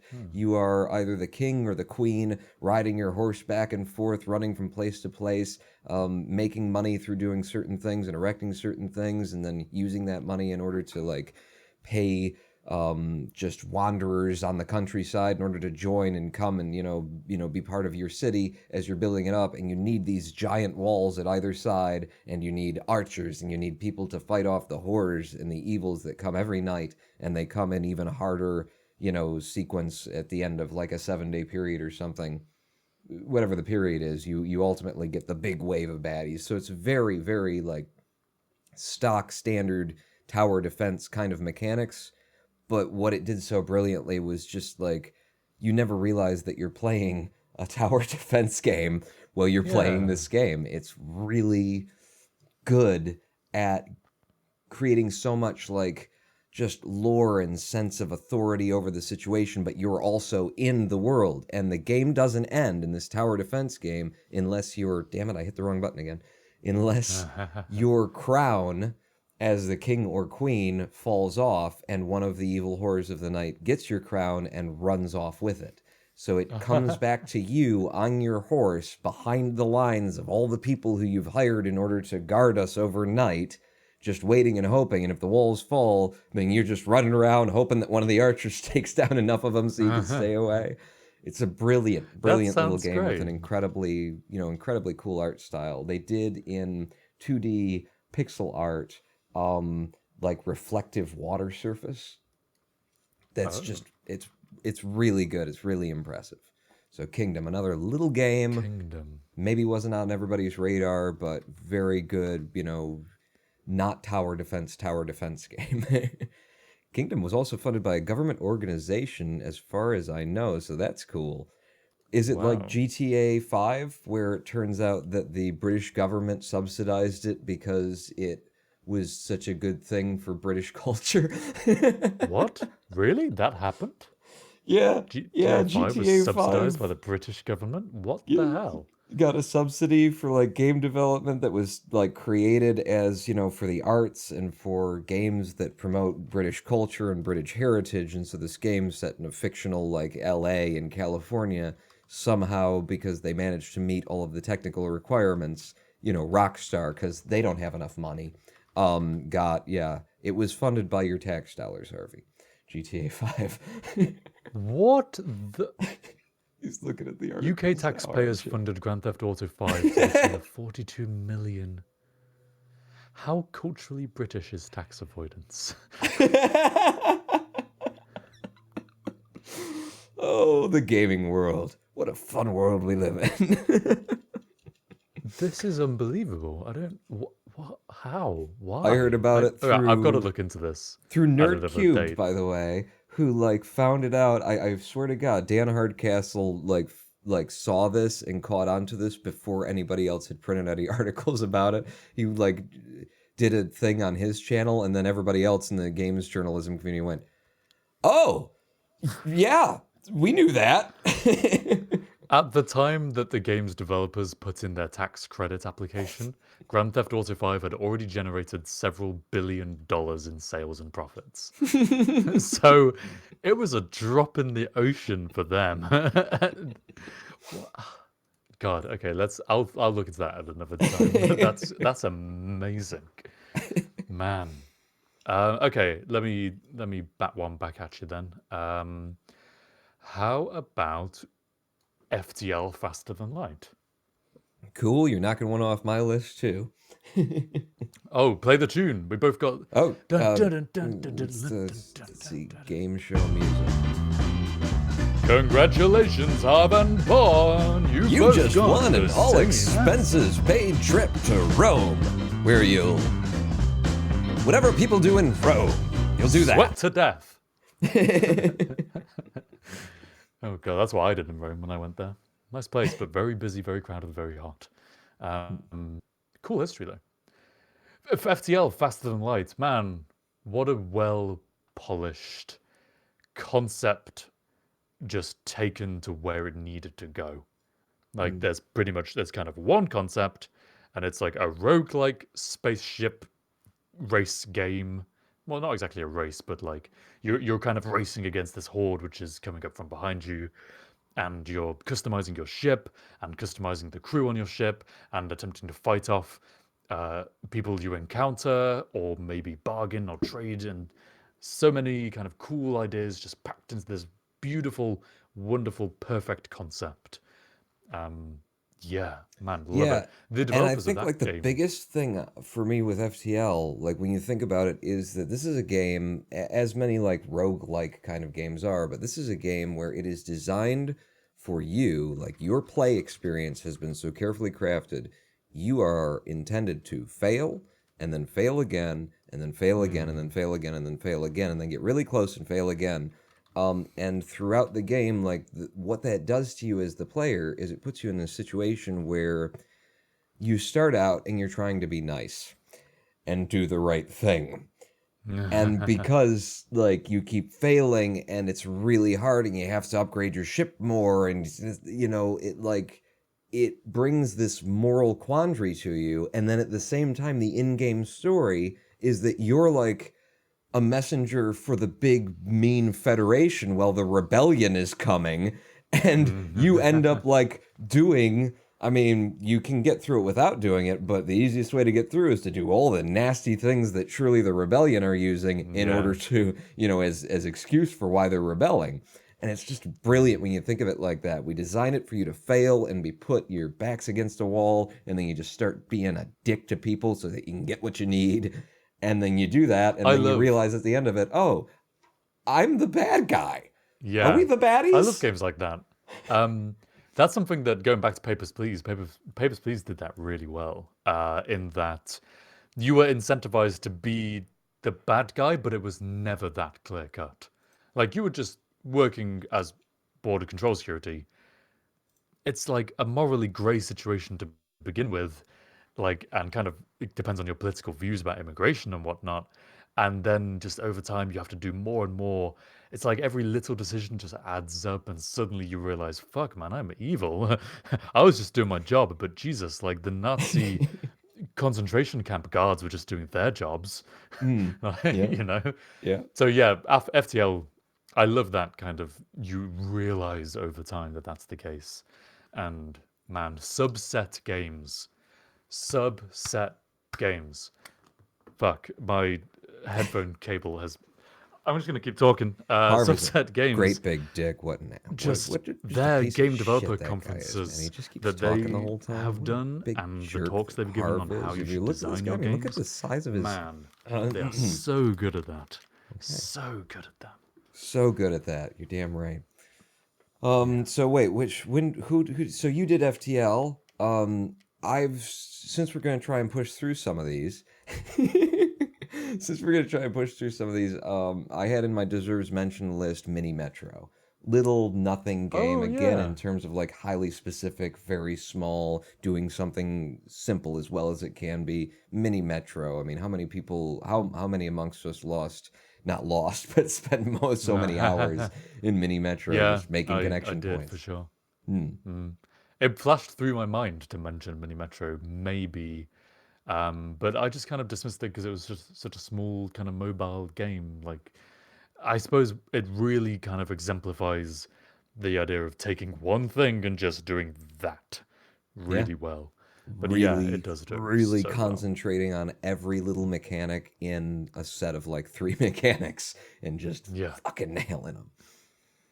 To clarify exactly what Mini Metro is, as the name implies, Metro subway stations. You're given a map of a city or something, and new subway stations pop up on the map, and you have to link them together using a limited number of resources, be it you're limited by the number of trains you can produce, the number of carriages, the actual number of independent lines you can run, and the number of bridges you can build over water.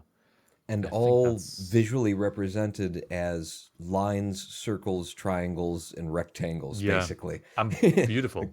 Just Yeah. like so stripped down, so fundamental. It's yeah, I love that game as well. I still have But a would you say lot it's in the my best game of list. all time? No, No, absolutely not. no, definitely not. But it's a good game that does that one thing really well, which is kind of the theme we have going on here. Well, you've said that. Let me fire off another one from my list. Okay. Doing one thing really well, but not possibly calling it the best game of all time. Beat Saber, possibly the Oh best yeah. VR game of all time so far, maybe. Mm. Uh, it does one thing really well, and that's music, and it does another thing really well, and that's exercise, and it puts them together, and it makes you feel like a god, and just so brilliant, so perfect, exactly what needed to exist for VR at this current stage in its development. And yeah, I mean, I've spoken about it before. Love that game to pieces. Now what? This is damn it. Where I have to, but I have to bring it up. What is it? It's Space Pirate Simulator or something. What's the other game? Oh, Space Pirate Trainer, Space which is Pilot similar. Trainer. There's also another one called How do you Audio feel Shield, about which is that? similar. I'd never played it. I've seen videos of it. It looked like it was a bit more complicated than it needed to be. The problem I had with Audio Shield and Space Pirate Trainer, I think, is more reminiscent of Audio Shield than Beat Saber. Is that Audio Shield, you were given these kind of big two shields, and you'd kind of like hit the notes kind of like this. And so it's very much like you feel like you're deflecting kind of thing. As Space Pirate Trainer, you're holding a gun for a lot of it and kind of pointing and shooting. And it's very just kind of this over here. Whereas Beat Saber, just viscerally slashing, and it's the tip of your lightsaber which is slashing through the things. And it sounds almost nitpicky on the surface of it, but the game feel is completely different. It's the difference between playing table. No, this isn't a good analogy. I was going to say tabletop football versus like tennis, where tabletop football you kind of like that, and Mm. tennis is, you know. Yeah, yeah, yeah. No, that's a good Yeah. analogy. That works. So since you brought up like good VRs, I've got two things in my best VR category, and Oh. both of them I would recommend. I don't have a VR headset anymore. Random Aim says, "Hey, Pawn, want to play some Beat Saber?" I have myalgic encephalomyelitis. I don't think I'm gonna. But Yeah. so the two games that came up in mine that almost probably no one here has heard of for VR, Vindicta. No. Vindicta the best VR like movement that I have ever experienced. And maybe other people have picked up on it and maybe they've like gotten there now, but it was the first game that I ever played where I set it to the arm swinging movement and it worked so well. And Oh, it's a first know. person well, it's VR, so it's I know they're not all first person, but it's a first person shooter where you are running through the levels and being confronted with, robot enemies that are coming and shooting at you. Pretty standard first person shooter kind of thing going on here. But the fact that they nailed the movement and you swinging your arms back and forth in order to, you don't have to move in the actual space, just swing your arms back and forth and it'd be running and then you get up to a thing and then you duck down underneath it because it's, full body scale and then you come back over with your guns and da-da-da-da-da-da, jump back down and then something comes up behind you and you're like, oh shit, and then you start doing this and just like throwing your arms back and forth. It just completely immersed me in the VR experience because like Wow. actually swinging your arms like that, like my brain just said, "Yeah, we're running now," even though my legs are sitting still. They did it I've never perfectly. tried that locomotion kind of solution. I always kind of thought on the face of it that it's probably making the best of a bad situation with VR, where there's no easy way to actually translate you through space without moving your physical body through space, and reality is limited. So I was a bit skeptical of it, really. I never really paid much attention, but Yeah, apparently and it worked this really well. one did it so incredibly well. And that's the thing is I don't think like a lot of others have done it well or they hadn't back then. I had seen that kind of locomotion tried and it just didn't work. This one just felt so right and worked so correctly that I actually came to the game and was not I did a video on it on my YouTube channel, and like the first 30 minutes of gameplay, I was just like picking it to pieces and being like, this sucks. You haven't given me everything that I need to know. I'm bouncing off of walls over here trying to get this thing to work. And then I got into the game, started playing it, and it completely reversed my opinion. Like in the training level, I felt like I was left out to dry, and like they weren't giving me everything that I needed to, and I was like, and that's it. I was just in a bad mood after the training level. Got into the game, actually started experiencing how this works, and it completely reversed it. And now it's like the best VR movement I've ever experienced in a game. So Vindicta, probably not that expensive to pick up. To test my supposition of whether or not it's the best arm swinging movement. Probably in VR. a few pounds plus £800 in VR headset and computer. Well, I've got to make an honorable mention to Windlands. Then best VR locomotion I've ever experienced in terms of just fun and engaging. Windlands was a grapple hook game, just kind of entirely story based. You just had to get to different locations, and kind of you're flying through this beautiful, weird world of like massive mountains and like Spider-Man slinging off of stuff, and just the momentum, and it was beautiful. I played it back on the DK2 using a Xbox controller, so wasn't even using the hand stuff, and that was just mind-blowing. I'm pretty And sure then when I tried it I've again on seen the Vive, video of this now that you're describing it. Yeah. oh, yeah, you probably have done. It's quite, yeah. It's got these big, like, all of the environments are littered with massive robots. Some of them are just kind of dead and like lying around, but grown over with algae and trees and stuff. It's got a really cool kind of visual style. I tried playing it with the Vive and I really hated it. They got something about the guns wrong. And it just felt so weird, like it wasn't quite shooting where you thought it would shoot. And honestly, the Xbox controller had so much fun with the DK2 that I just stopped playing it on the Vive because I was like, well, it might be better fidelity, but fuck, I can't aim. So honorable mention to that because that was intense and exciting and just beautiful. Yeah. Let's All right, move well, on then quickly. my other VR thing is Deadlock, which is a nope, not simple heard of that one space either. pirate kind of, space pilot trainer kind of a thing, but that is probably even cheaper, individual developer doing it, and that game, as you're saying, Beat Saber makes you feel like a god, that one made me feel like a fucking god. Standing, it's just you're in one position and the waves of baddies keep coming at you, you got two guns, you can shoot like power-ups to make your guns do different things and kind of stuff, but just being in that position, you've got the shield that you can pull out from behind when you're really screwed kind of thing, but like, I have never tried Space Pirate Trainer. I feel like Deadlock is probably better for making you feel like a badass, because Space Pirate Trainer looked like it was a lot of enemies that didn't necessarily, they felt like they're over there. There's a lot of probes and drones and things, and there are Kind of probes and drones and separation things of- eventually in this, but I mean, it's mainly human, things are rushing at you, and you're shooting them, and then later there's dogs, and the dogs are going to get up to you and start attacking you from the ground, so if you don't get them, so like there's, it's a wave-based system, the waves are the same every time, but you just get in there, and the more you learn the waves, you just feel more like a badass, because you're like waiting for them, and then you just like... And then when it really starts coming, it's just, it's amazing, and if you can keep going, and the levels keep cranking up on you, I highly recommend Vindicta and Deadlock if you've got VR headsets, because they're two small games you probably never heard of that are incredibly good, according to me. Okay, this is about the time. Okay, right. So I'll do one, and then you do one, and then I'll be going on to my kind of top three. I think at this point, I think we should kind of get there. So the last one I'll mention as being a really great game, but not necessarily kind of best of all time. Kerbal Space Program. Hey, had to be in there. Again, like Yeah, that's... just best in that kind of category of space simulator games. And Man of Space, Man of Simulator games.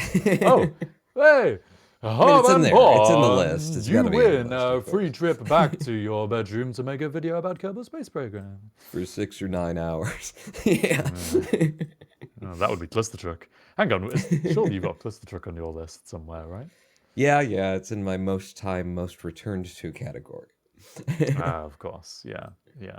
I mean, Kerbal Space Program, I've got thousands upon thousands of hours. Definitely the game I've played the most.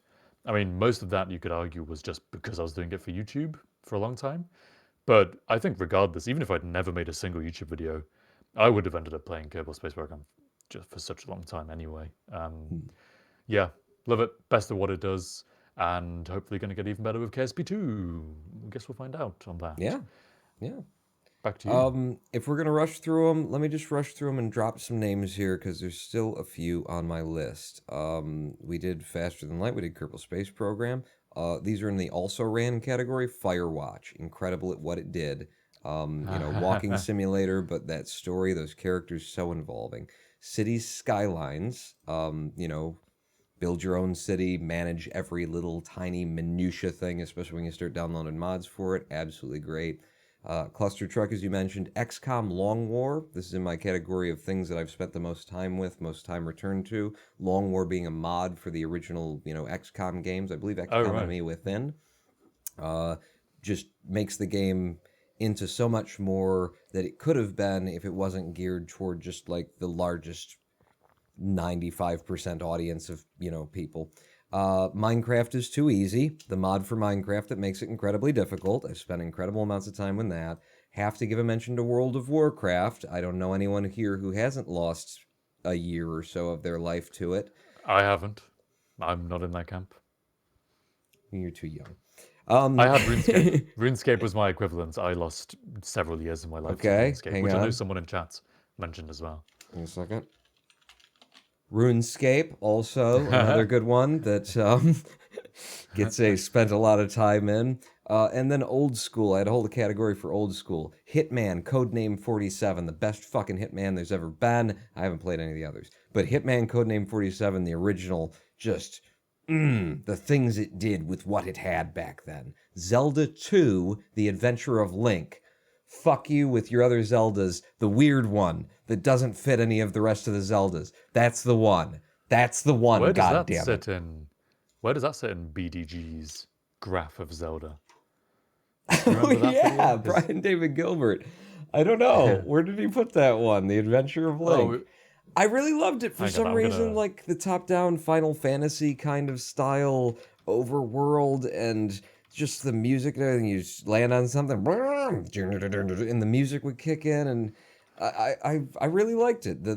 Its weirdness and its differentness really made it stand out and made it something special for me that I remember incredibly fondly.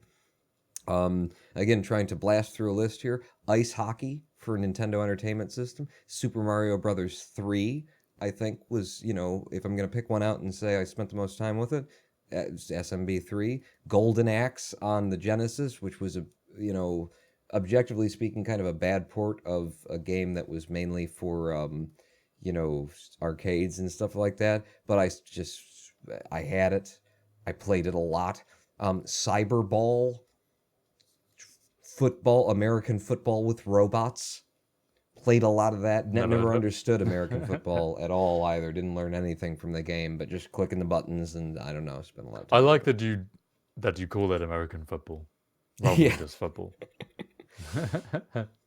And then the last one, and this one's important. This is very important.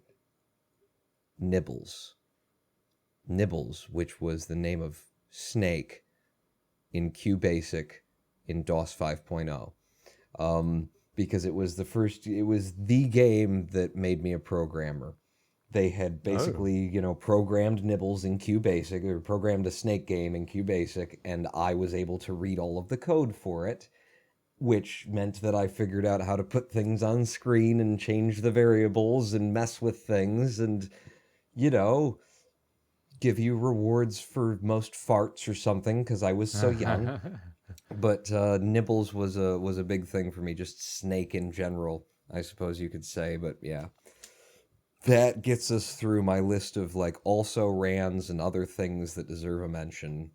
And now, Harvey, on to the main game. Well, hang on. You rattled off a lot of names, so I'll rattle off the rest of the names that I would have skipped otherwise. Okay.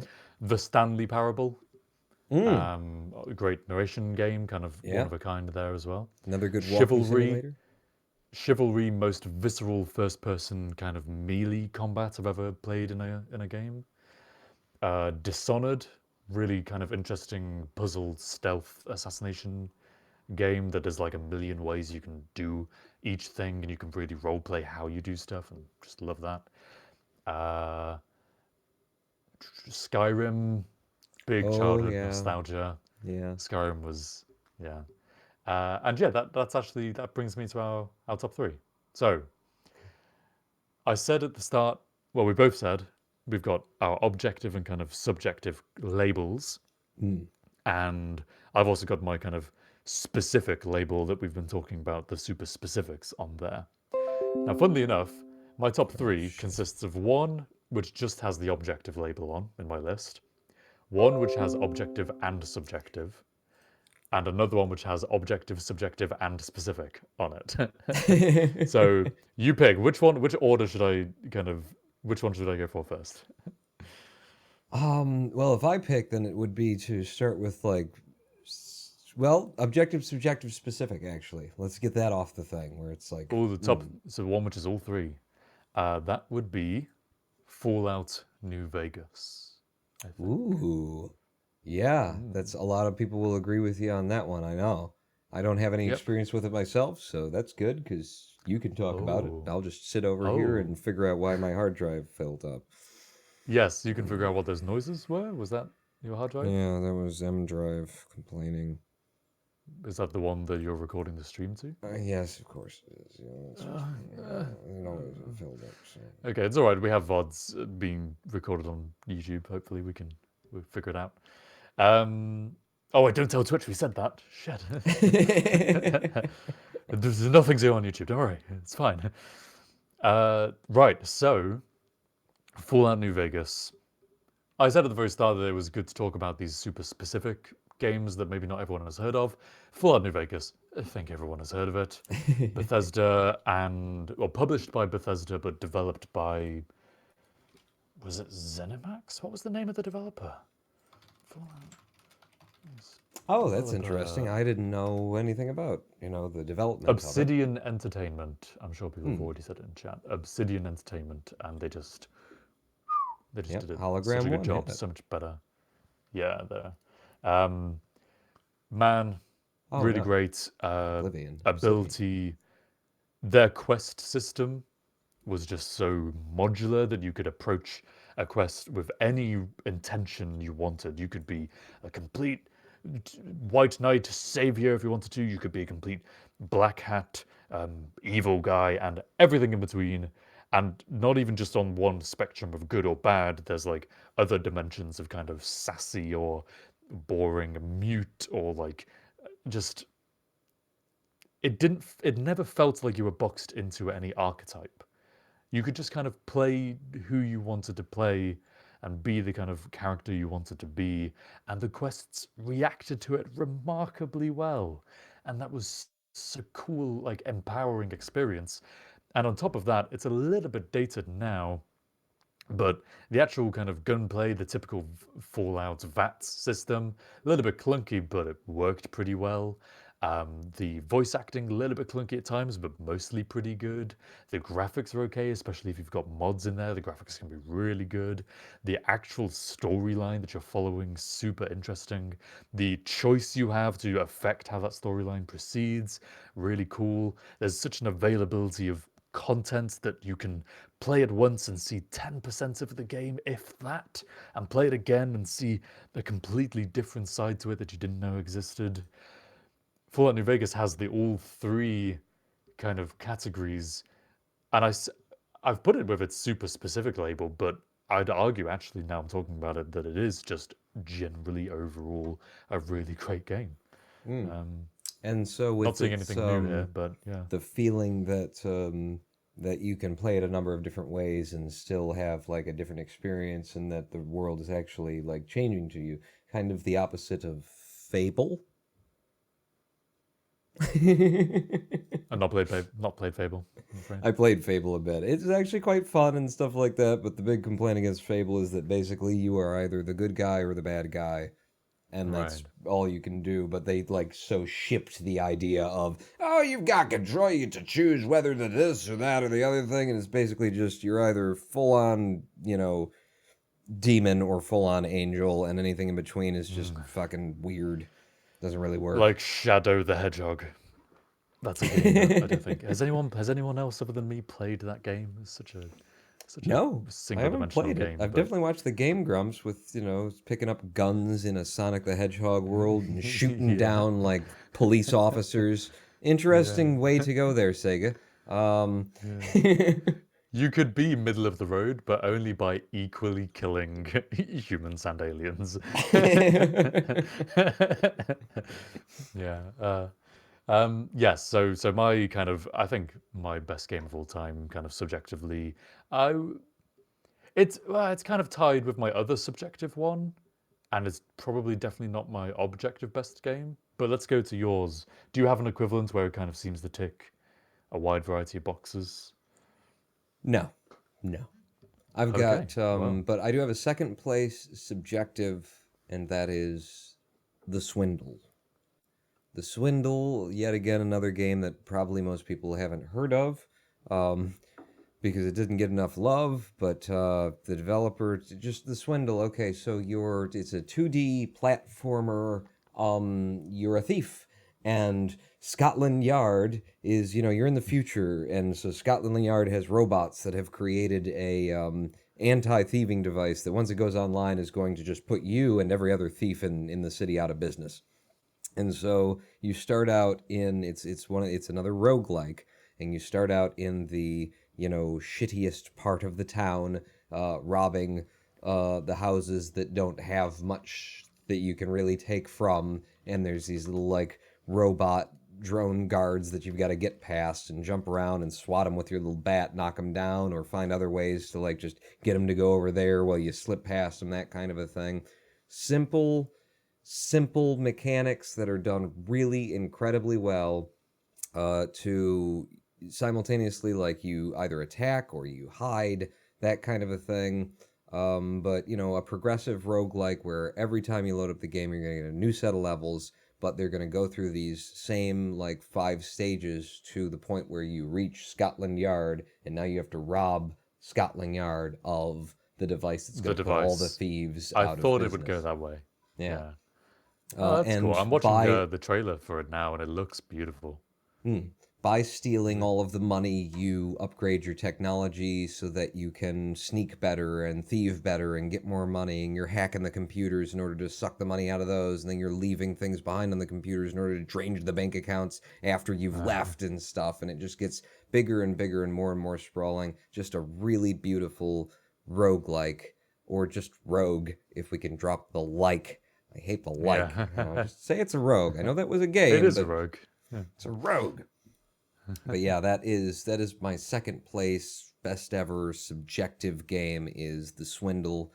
Totally just drew me in. Simple mechanics done incredibly well.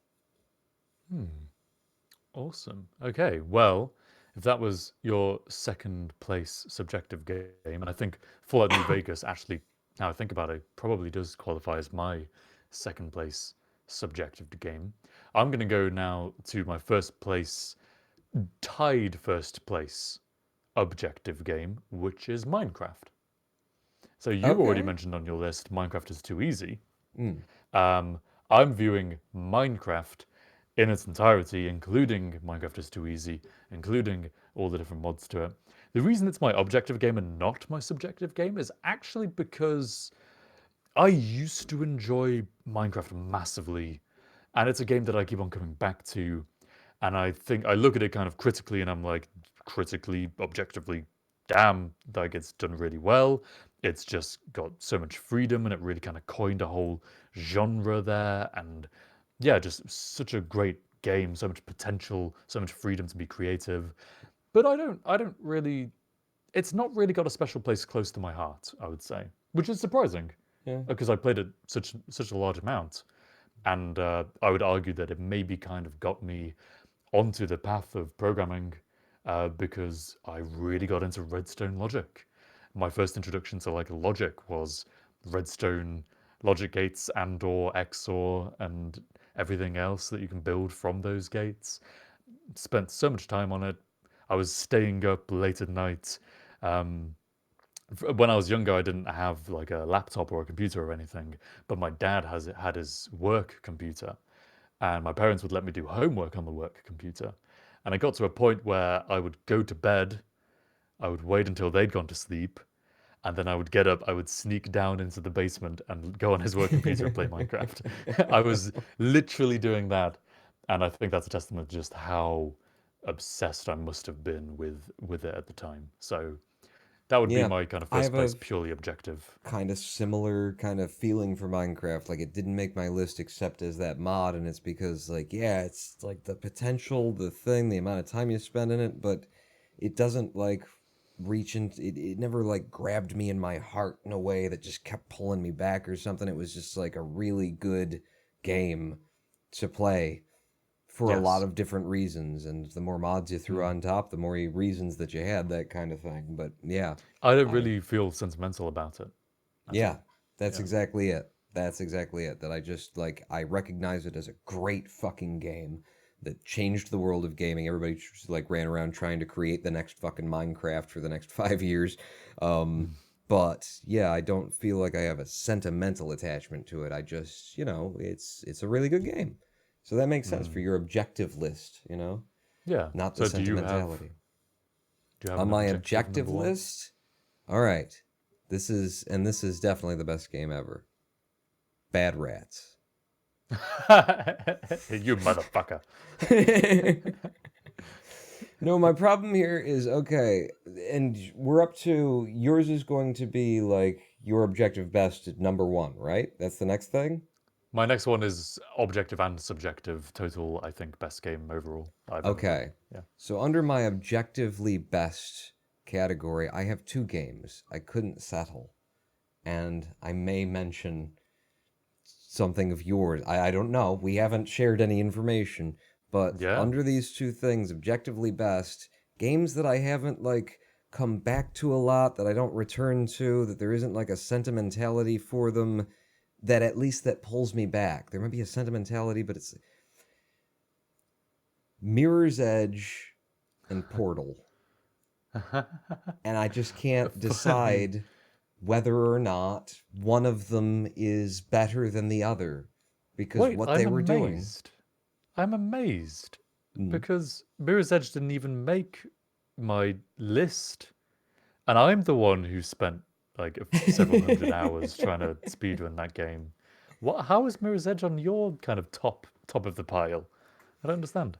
It is on the top of the pile for me because when I'm thinking objectively in particular, my experience with Mirror's Edge was I was blown away by how they could present me with the first time you run through the game, and the second time too, if you're not paying much attention like me. But the first time you run through the game, you seem to be presented with just wide open rooftops, and there's all these different varying paths. And of course, after you play it, you realize there's only a couple. But, all these different paths, and even without, like, the red thing on where certain objects are red to sort of guide you toward where you need to go. Yeah. Because I think I turned that off pretty Runner immediately. vision. They call it Yeah, runner vision. without Yeah. runner vision active, the design of those levels, I ran through just about every level in that game and never got lost. Never found myself in a corner or against a fence that was like, oh, you shouldn't have gone that way. Like, the graphic design, everything about that game was built as though they had gone over it 1,000 times in order to see, how do people run this? How does the 95th percentile of people play this game when they see it, and made every little subtle adjustment in order to present you with something that looks like it's completely just an open forest, go any way you want. But everyone, or at least the majority of people, take the same path because the visual design, the level layout, it just draws you to go in that direction. And so I felt like I was doing something unique and just like making the choice that made the most sense. But it was all an I get what you illusion mean. of game design. They've just done it so fucking well that I'm sitting there going, oh, I'm a fucking genius. Obviously, if I run over there and go over that fence and then off that wall, that's going to work out. No, they spent hundreds of hours figuring out that most people will make that conclusion and set it there in order for me to have the experience of, I am a fucking parkour artist! Jesus Christ, I should do this right now! And then I jumped off my roof and broke my leg. But that's not their fault. They just inspired so much passion in you. That, So wait, did you try out Catalyst? Because I looked at it and went, nah, I don't care.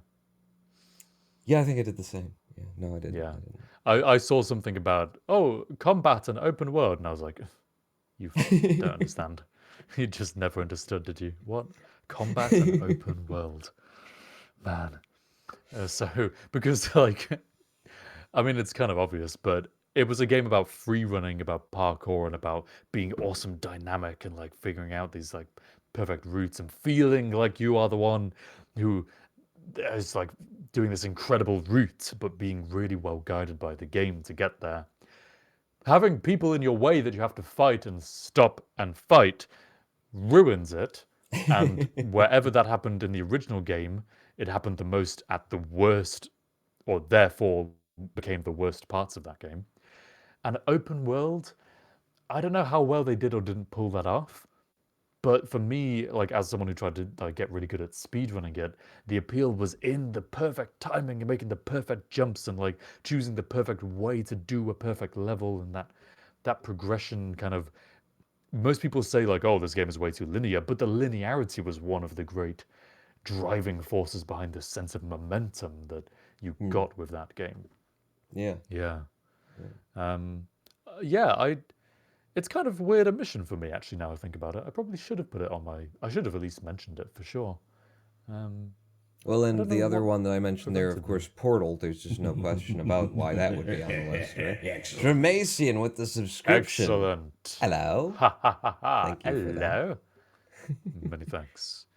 Jason, this means you'll be able to vote in our poll for the next discussion topic after we round up this one. 'Cause it's getting on, Pawn. Come on, tell us about Portal, and then I'll tell you my favorite, and then whatever your remaining one is, if there's a remaining one.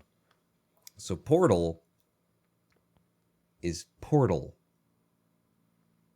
All right. No, that's it. You're up That's now. all you need to know. You're up. What the hell Everyone- else do I need to everyone say knows. about that? It's just a Yeah. brilliant fucking, like, an immersive, again, one basic simple mechanic for a puzzle game that they actually, was the low budget, like, stocking stuffer version of the game that they were going to give out. And then just, like, due to the comedy, due to the scenario that's being put in, this voice in your head that's the only other person seemingly left in this existence, and then you're finding that other people have been here before, like, just through the simplest in-game assets and little touches on the sides of the walls and everything, and an audio track of, someone, just a narrator, they turned it into something so much more, so immersive, so much depth to a simple puzzle game that was simultaneously doing something completely new, as far as I'm aware of, with, the format of first-person 3D puzzle games. They just hit it all in one thing, and they did it as though they weren't even trying, because they really weren't. It was just like, this is going to be the other thing that we put on with the rest of our games that we release. Give us something... They just worked on this game and were like, hey, we got a 3 neat days. idea for a puzzle game and we think it's pretty funny. And then, like, Valve were, sure, we'll throw it in there with some other stuff. It turned out to be one of the greatest games of all time. Yeah, hidden gem, maybe. There's nothing more to say, really, is there? I mean, it's Portal. Yeah, Portal's I cool. agree.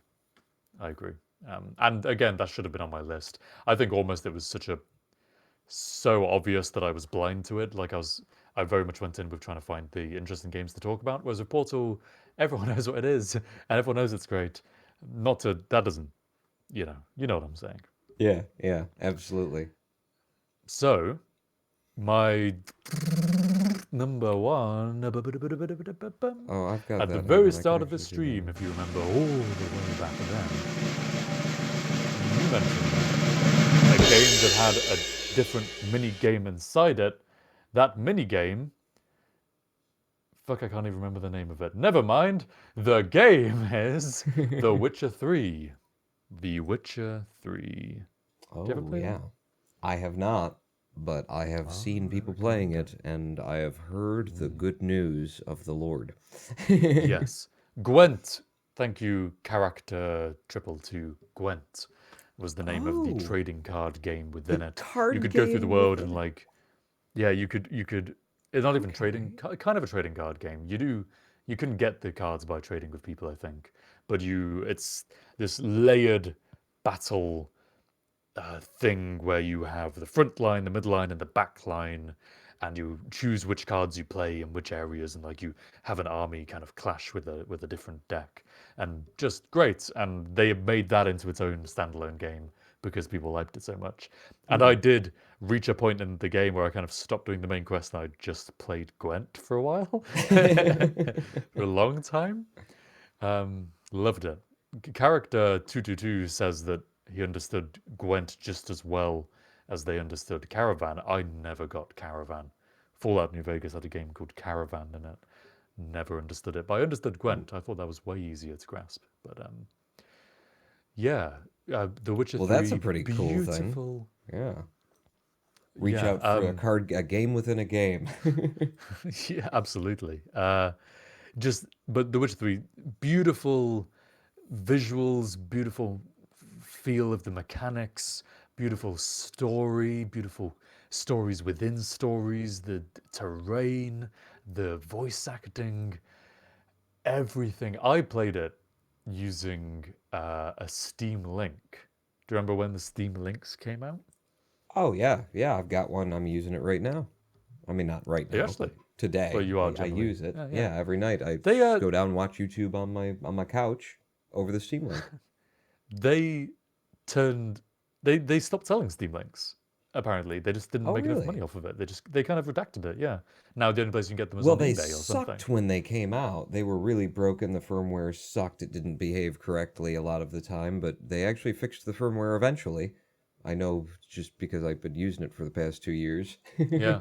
I haven't used mine really properly since I finished playing The Witcher 3, and I think that just added to the experience because I was playing in my living room at the time with projector onto the wall and just completely, yeah, immersed and beautiful game, Oh, that sounds brilliantly cool. well written, well characterized, and even better, it's got a DLC expansion called Blood and Wine. And the Blood and Wine storyline and the missions in that are even better than the actual main game's storyline. And I would argue that the way Blood and Wine ends ends so way stronger than the main game ends. To be honest, the main game's kind of final boss fight is a bit, it's a bit lackluster. It's a bit crap, really. Um, but only in comparison to how great the kind of build up was to it, I suppose. But I would totally recommend you, if you just have a slot in your week for a couple of hours a night, just, yeah, get into it. I would say as well, my main criticism is probably the first couple of hours, actually. I played The Witcher 2 and really loved that. That would be on this list if not for The Witcher 3. I figured it was kind of a bit redundant because Witcher 3 just did everything better.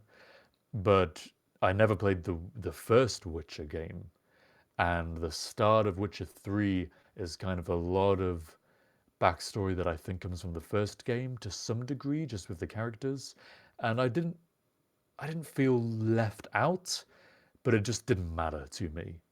And so kind of the first hour, I kind of didn't get engaged. But from then on, once I'd kind of found my engagement, then I was hooked. And yeah. All right, well then, does that bring us to my top subjective game of all time? It does. Roll the drums again. Oh Jesus! I just clicked it off. Where is it? There it is. So, ladies and gentlemen, boys and girls, Ronan Bowen's favorite game of all time is Riven, the sequel to Myst. Oh, of course. I've never Some played it, people but here already you've know. mentioned it. Yeah. Yes, Riven, the sequel to Myst, my favorite game, subjectively speaking, of all time. Another puzzle game. Clearly, I'm a big puzzly, programmy, and roguelikey kind of a guy. But Riven, the sequel to Myst, Myst was incredible when it came out because of what it was doing with graphics, because they were all pre-rendered, but it was immersive. If you can look back at those old graphics and convince yourself that someone was immersed by them, we were immersed by them. Holy crap, they can do this. It made your like crappy, computer feel like, oh my god, this is like George Lucas level graphics. How are they doing it? This looks like Tron. But Riven, the sequel to Myst, was basically the guys who made Myst, a game that is still remembered to this day, two of them out of a garage, now had funding. And what they made was just absolutely incredible. It's a system of islands that exist within the Myst world. The idea is that there is a magic art form where you write a book, and if you write it correctly, then you can travel to that book. You're basically either it's a linking book, so you're either it's sort of left open for your interpretation, at least in the games that I've played, where either you're creating a link to something that pre-existed, so kind of quantum mechanics like, that you wrote a story about something that could have existed and therefore now it does exist. Or rather, didn't so much write a story. I think it's more about the idea of you wrote very technical details about how a place would work. And because that is part of the possibilities of quantum mechanics, it does exist, and you just linked to it. Or you created that world because you wrote the book about it. So there's like that playing on, and Riven really like digs into that with a father figure in the game who was like one of the originators of this art form, writes Riven, and then goes there and basically plays God. And you are coming to the book that he wrote, where he played God with the culture, after Brilliant. they've all been following him and believing that he's a god and that kind of a thing. And, no one will come out of the little hutches and huts where they're in because you're one of those, you're one of those people from over there. You're clearly one of the gods, and they're all a little bit afraid of you. So you're left in this eerily vacant landscape, putting together all these puzzles. It is the only game, because this culture of Riven, of the Book of Riven, of the islands of Riven, is so much like what you need to understand in order to play the game. This is the only game I've ever played where I consider sociology to be the main form of gameplay. Understanding a foreign culture based on their images and their carvings, and learning their language. Literally, in this game, Harv, you learn how they write you learn their mathematics system, you learn their number system, and if you don't understand it, you're not going to beat the game. It is a game that is based I love that. on, sociological study of a culture that refuses to have any interaction with you. It's like every kid's kind of fantasy of making up their own language, and like just from, because some people might come at story writing with this whole like, oh, I just want to write a story, and then other people come at it with, I want to imagine a planet and how the geology of that planet led to its formation, and how the formation led to the development of an intelligent species, and how that influenced their language and their culture, and really just like completely uniquely build up this whole secret language of a sociological system.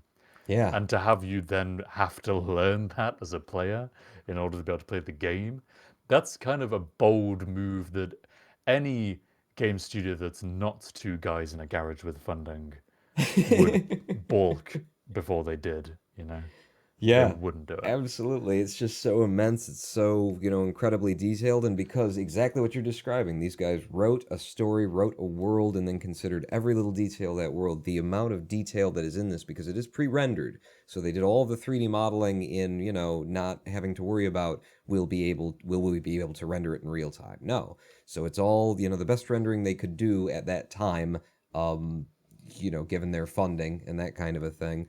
But they rendered like every pipe that would go to a device, that would go to a machine, that would carry some steam, is in the game, and it goes through some terrain and it comes out at another place. Every single fucking thing makes sense. There is an elevator in that game where if you send it up while you're not on it, it goes up. and there's a drainage system underneath it, because obviously the water, if it rained in, would pour down there and it would have to drain somewhere. That has nothing to do with the game. It just needs to be there because Attention otherwise the to world detail. wouldn't make sense. Yeah. Yeah. That's the level of most attention to beautiful- detail in Riven. is the most beautiful world creation is when you look at something and go, that's there for a reason. Yeah. Yeah. I feel like I feel like the only place you really get that, apart from Riven by the sounds of it, is in really good novels, really good kind of fantasy novels. I love the works of Brandon Sanderson, who wrote the Mistborn trilogy, amongst other kind of things. And all of his novels are set in his one big universe, but all different planets and different cultures. And he really does, like I said, thinking about the geology of the planet, he does start with it. How is this planet formed and why, and how would that affect the culture and civilization that live there, and what kind of traditions or what things did they have to do to live in this world? That level of detail where you live and breathe this fake reality. I need to play Riven. That sounds fucking awesome. Yeah. Yeah, I would say skip Mist, and you don't even have to necessarily go on to the sequels, but god damn it, Riven, man. Riven. Wow. And there we go. I think, ladies and gentlemen, that's about all the time we have. So you've heard it from us pretty comprehensively, pretty objectively. There you go. There doesn't need to be any further debate now. We've answered the question for you, so you're welcome. Those are the best games of all time. Those we've mentioned in this talk show today.